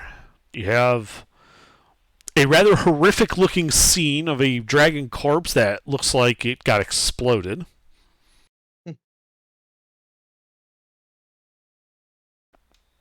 What do you guys do now? I think we bring our prisoner back to camp. No, I'd like to suggest to the party, since I'm, basically standing by the front door with the prisoner, we should close all the doors to confuse him. I agree on that.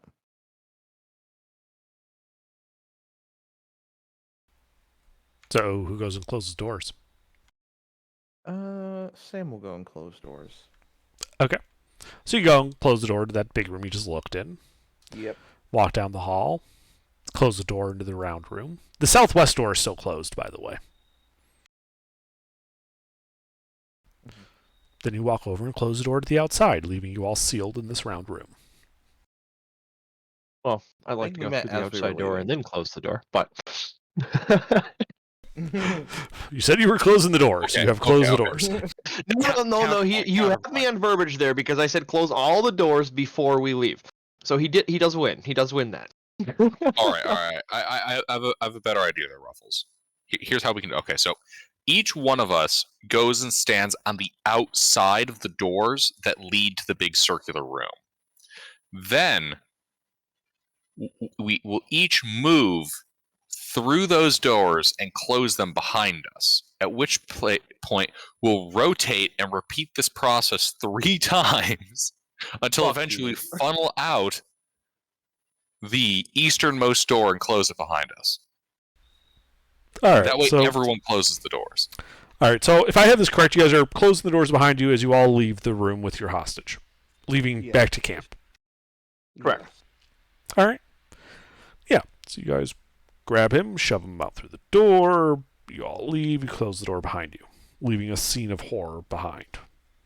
Exactly. They're going to be so confused. Who the fuck closes the doors? Yeah, especially when they find what you did to Mike. Yep. Or fucking direct. Because that just screams psychopath. Like you didn't even harvest him for parts. You just fucking cut him up. Took his head, destroyed his body, and then incinerated it. I swear to God, I'm not a psychopath. I just don't know how to skin a corpse. believe you. Before we actually leave and close the door, Anybody else think it'd be a good idea, since I can speak Sylvan, I can read and write Sylvan. Should I write in blood on the door, "We will be back" in Sylvan? Nah. No. Scare tactics. No, because you Nah. know what? They're gonna be prepared for us then. Just no. That's true. Okay. Yeah, no, that's a good All right, argument. all right. We should write in blood then. We got what we wanted. I am walking back to camp. I am just Yeah. Okay, fuck we're this. not writing anything in blood. We're just gonna go back to camp with all the doors closed behind us after we're outside. God damn. We're gonna up the scare factor. Underdark, I'm gonna make sure that that last door, the exterior one, is only mostly closed. Okay. Not fully closed. He's doing that intentionally. That way, when we come here, if it's fully closed or not fully closed, Yep. to know if somebody else came through it. Exactly. So like. how can I No, put it? one better. Take does any can I take some cotton from my tinderbox and put it in the hinge side of the door as I close it all the way? Yes. You know what I'm doing. I gotcha. So then now we can close it all the way, Lucina. Okay. The cotton is essentially doing what you want it. But No, we're not I closing it know. all the way. But anyway, back to the lieutenant with our new friend. All right. Yeah, he stays quiet as you guys trundle through the woods for an hour back to camp. The lieutenant greets you as you arrive and says, "Ah, I see you have taken a prisoner." Yep. And I would be like, well, you're more than welcome to interrogate, but I will have to translate for you because he does not speak common. He only speaks Sylvan. As far as we know. Fortunately for you, I speak Sylvan.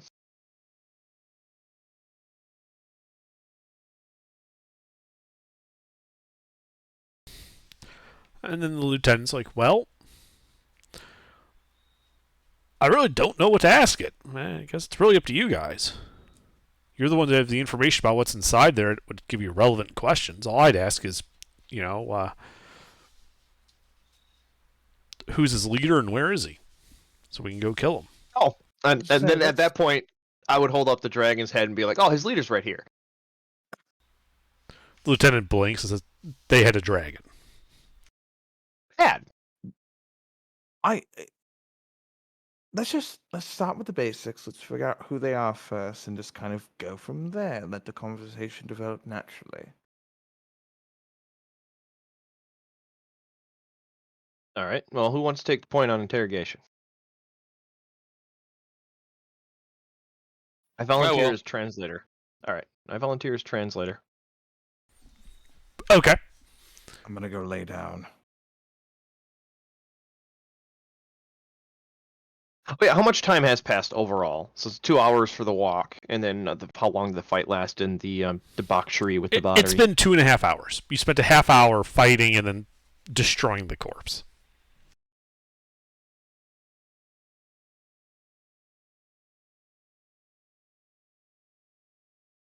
All right. So we got a couple hours to play with this guy. All right, then yeah, so I'll ask the knights if they have any better, security systems versus and I hold up the silk rope. Like, this stuff is nice, but if you have something better to secure this little tiny guy with, that would be great. They pull out chains and manacles. Excellent. And yeah, they tie him up. Actually, I need to. When they search him, they pull off a second dagger that he had hidden. He pouts at that. I just say, "Oh, really?" in Sylvan to him. He just shrugs and says in Sylvan to you, "Can you blame a guy for trying?" And then at that point, I kind of like lift up my shirt and my pant leg and be like, "Nah," showing off all of my daggers on me. All right, so the line of question that Lucina is going to follow is going to start with a map of the explored area, and just sequentially going through and asking him what he knows about each room.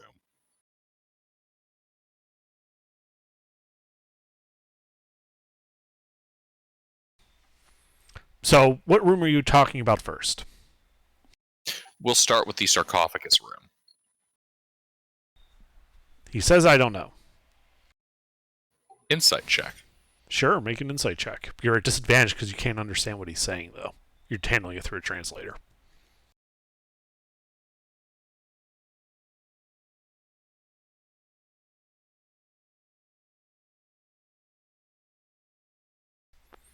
He seems a bit smug for saying, I don't know.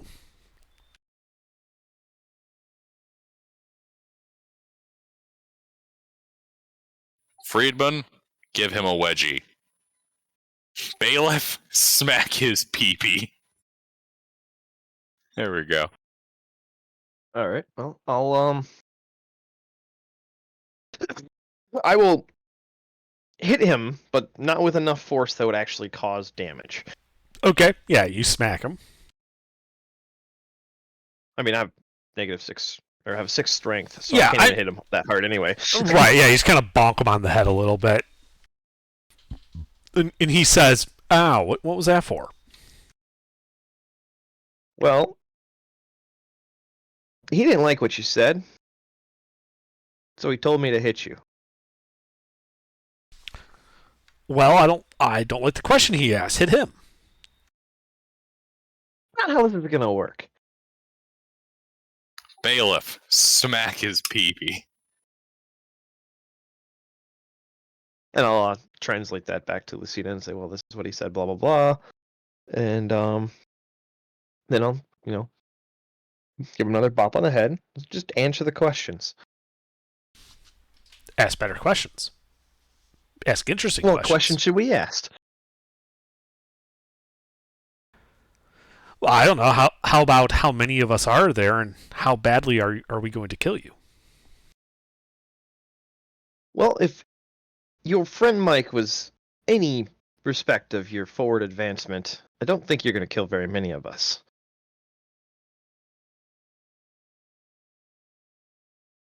Because that lasted all of 4 seconds and there was just 5 of us. He remains silent. That's what I thought. So now can you answer my friend's questions, or do I have to bop you again? He shrugs. Ask your questions. Okay, All right, so Lucina, what's in the sarcophagus proceed. room? What do you want to know? What's in it? A The dead guy. sarcophagus. A dead guy. Of the undead persuasion, of the or of the actually dead persuasion. Yes. I Alrighty. bop him. Ow! Quit it. Seriously, the next one, give the guy a wedgie. Alright. Hallway, northern hallway, north door. It's a door. It opens. What's inside the area behind it?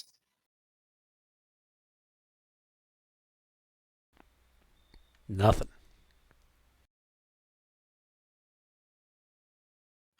Friedman, give him a wedgie. I bop him again. I don't think he has underwear, so wedging wouldn't work. You keep hitting me, and I'm going to stop asking questions. I'm going to stop answering questions. Well, stop answering the questions like an ass, and I won't bop you. You've got me tied up in manacles and chains. Exactly. So what exactly is my reasoning for answering any of your questions? The fact that you can leave once we're done asking them.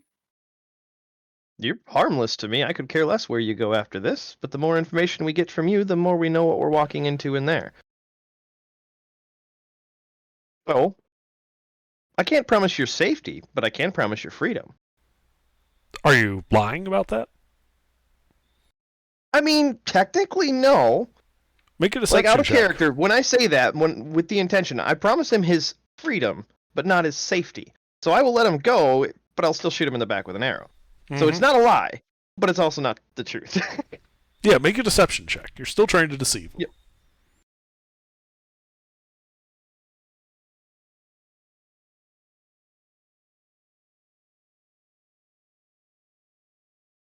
the right roll.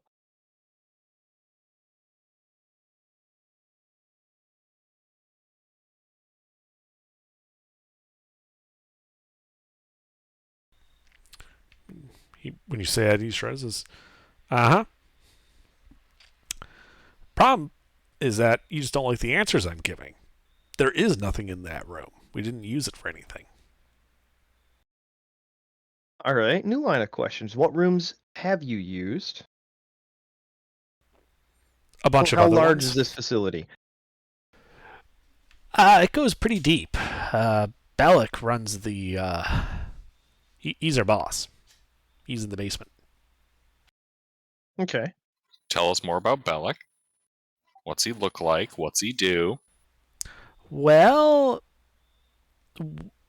what he looks like changes. So I don't know what he looks like right now. As for what he does, he's been studying this really weird tree down there.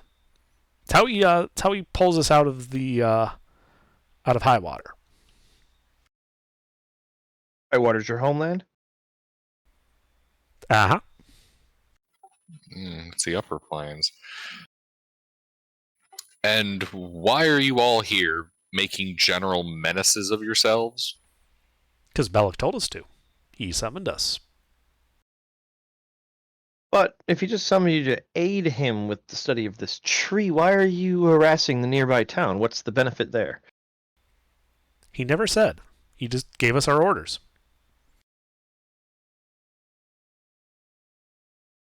All right. Then I'll Is- signal the lieutenant at this point and be like, can you get us some more paper?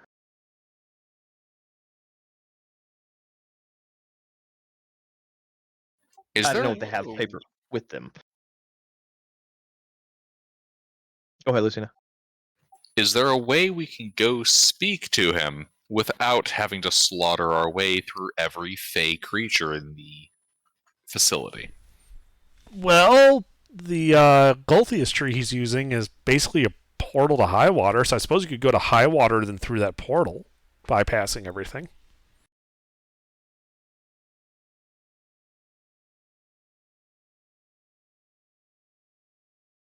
How hard is it to get to high water from here?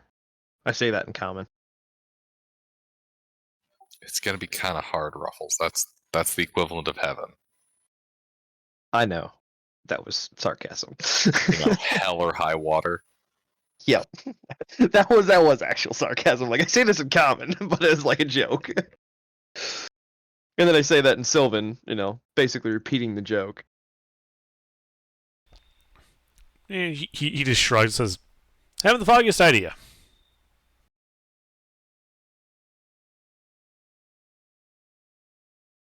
Who are the biggest, toughest, scariest henchmen that work here?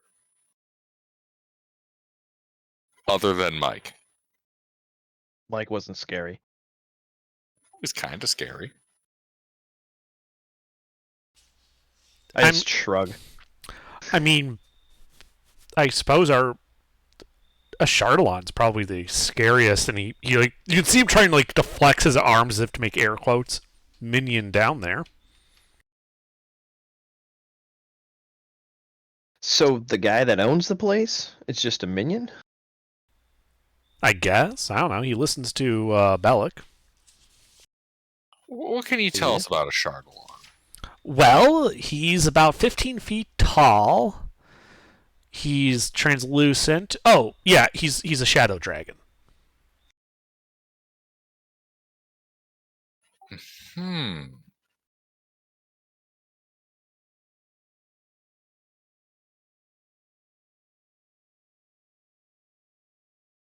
What's his temperament?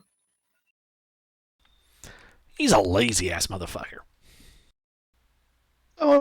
He just sits there all After day. So I'll after I translate that part, I'll say to Lucina in common, so we might be able to bargain past him if I have something of interest to him.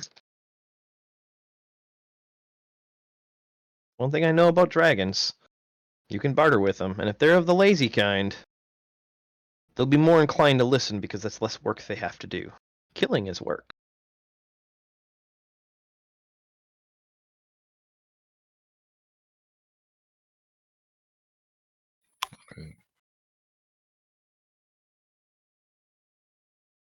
So who else? There's a Charlon.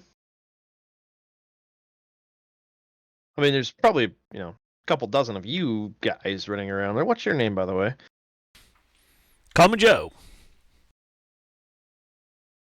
All right. Says the name's Joe. It's not my real Alright. name.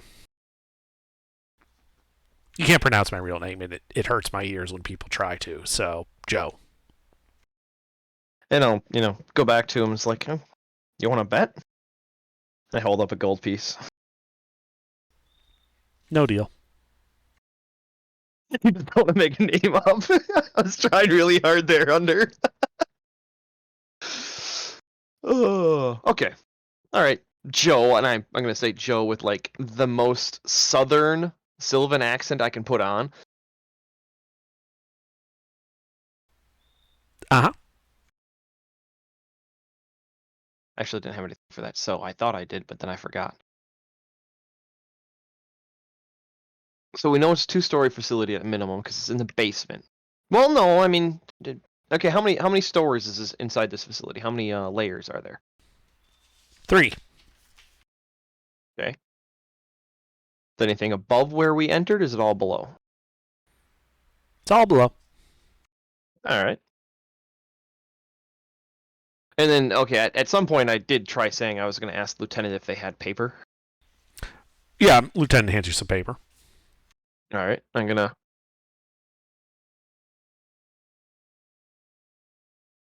trying to think. I have his hands shackled in front of him.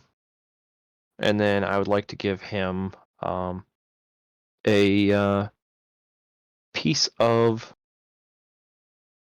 trying to think of what I could give him for drawing this out.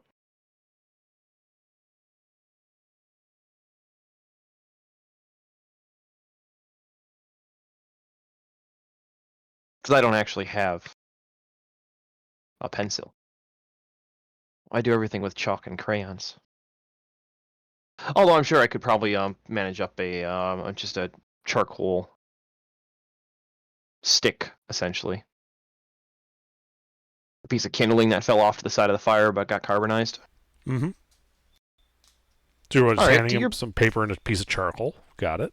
Yep. And then I'll go grab my 6-foot-long board and just casually drag it over and then like plop it into his lap so he has something somewhat flat drawn.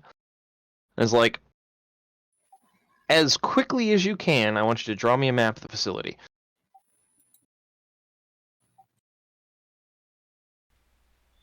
He looks down at the paper, looks at his shackled hands, holds them up to you.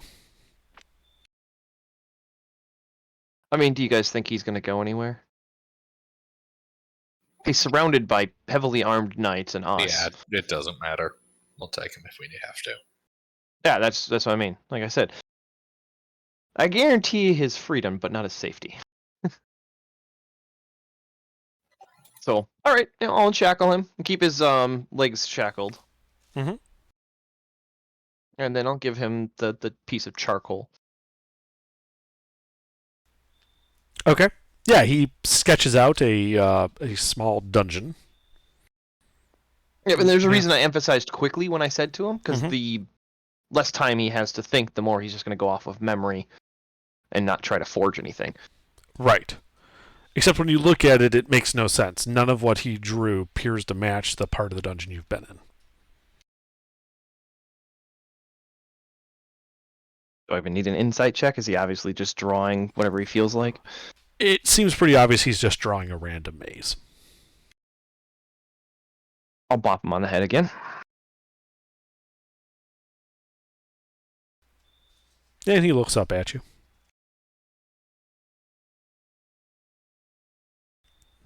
What? I mean, I don't want a highly detailed map of the entire thing. I just want a rough layout of, where the rooms are. That is not what I asked for. I'll bop you on the head again, and your guarantee of freedom goes down.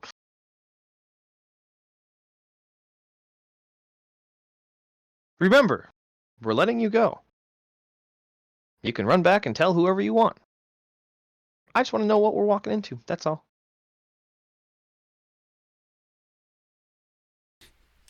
Go ahead and make a deception check.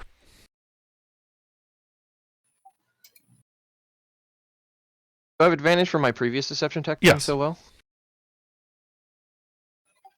And we unshackled him and all kinds of other things that Mhm. I could say.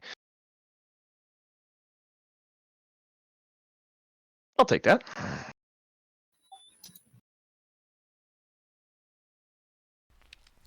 All right. Yeah, he sighs, and he reaches into his, like under his shirt, pulls out another dagger, and begins sharpening the charcoal with it. And I'll chuckle and Sylvan, man after my own heart, or I guess gnome after my own heart.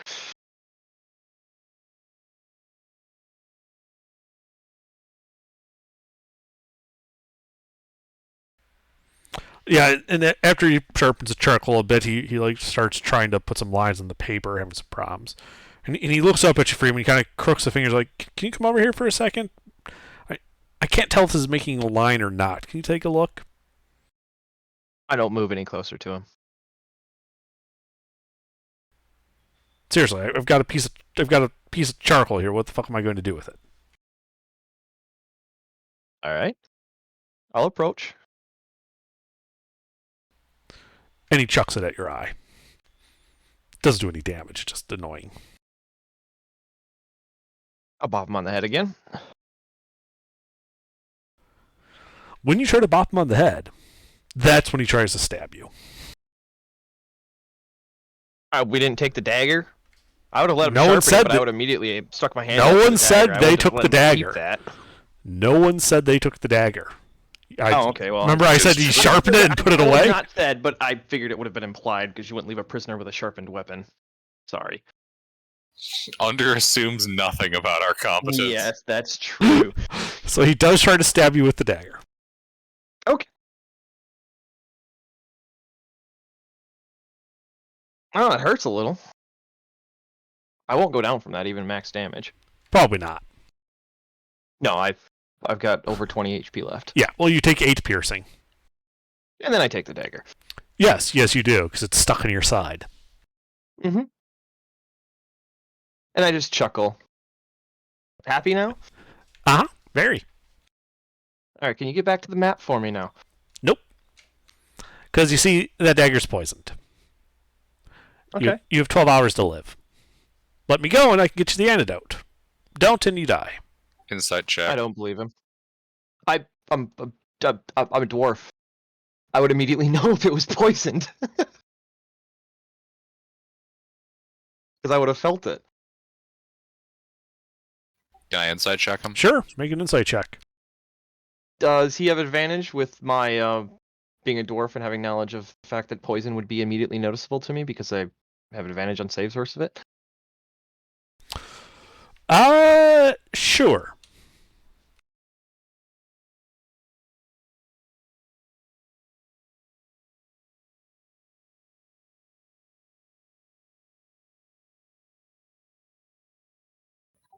Remember, this just cancels out my disadvantage.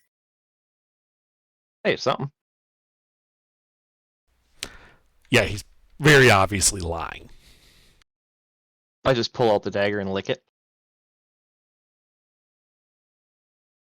Okay. So you're gonna get back to drawing that map?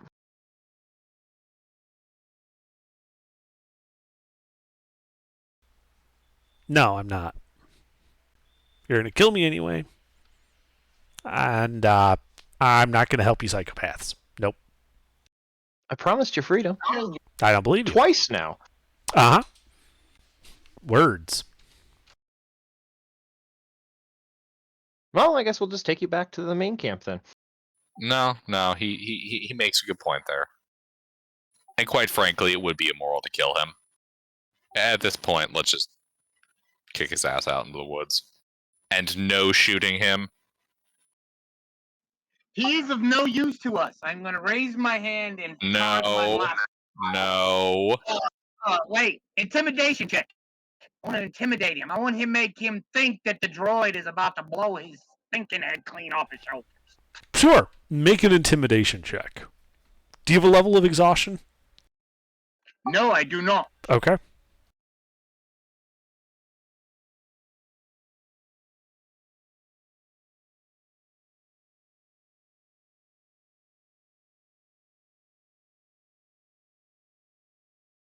That's pretty intimidating. Yeah, you're really scary and intimidating. And he looks right at you, HK. And he's like, well, shit.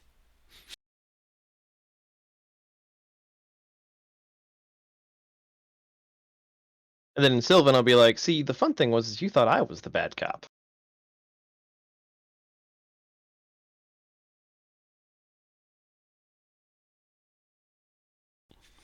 Yeah, and he just closes his eyes.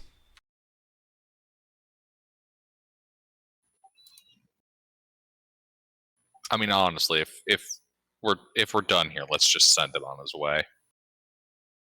Why? He will tell the others where we are. That's a good point. The knights We will didn't do blindfold fine him or on their anything. own. I fire. Well, he was already bloodied. And yeah, you just kill him. His body just shrug. slumps to the ground. Well, that was disreputable. His shirt rides up, and you see 2 more daggers tied up under it. Hmm. Well, Sam, if you want to get some blood from this one. Horrible. You, inspectors. He is still armed. How are we supposed to talk to him when he is armed and just like, whatever? Yeah. Well, see, in all 'cause he wasn't reality, we did going to actually do get anything quite a bit of information from him. I was just asking for more than we should have been able to get. We got a lot of information out of him. We got enough.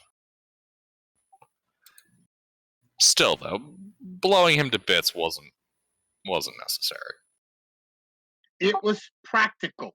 We had no reason to release him into the thing so he could come back and tell his people where our castle was, what our fortifications were, how many people we had defending it. He knew all of that just by being escorted through here. Nobody blindfolded him. Nobody said they did anything. He knew our entire layout. No, that's why And my you wanted to deception just- checks didn't really matter because of exactly what HK is saying. He knows that he knows You all this wanted us to information. just He's let not them going go. free. My deception checks got us the extra information.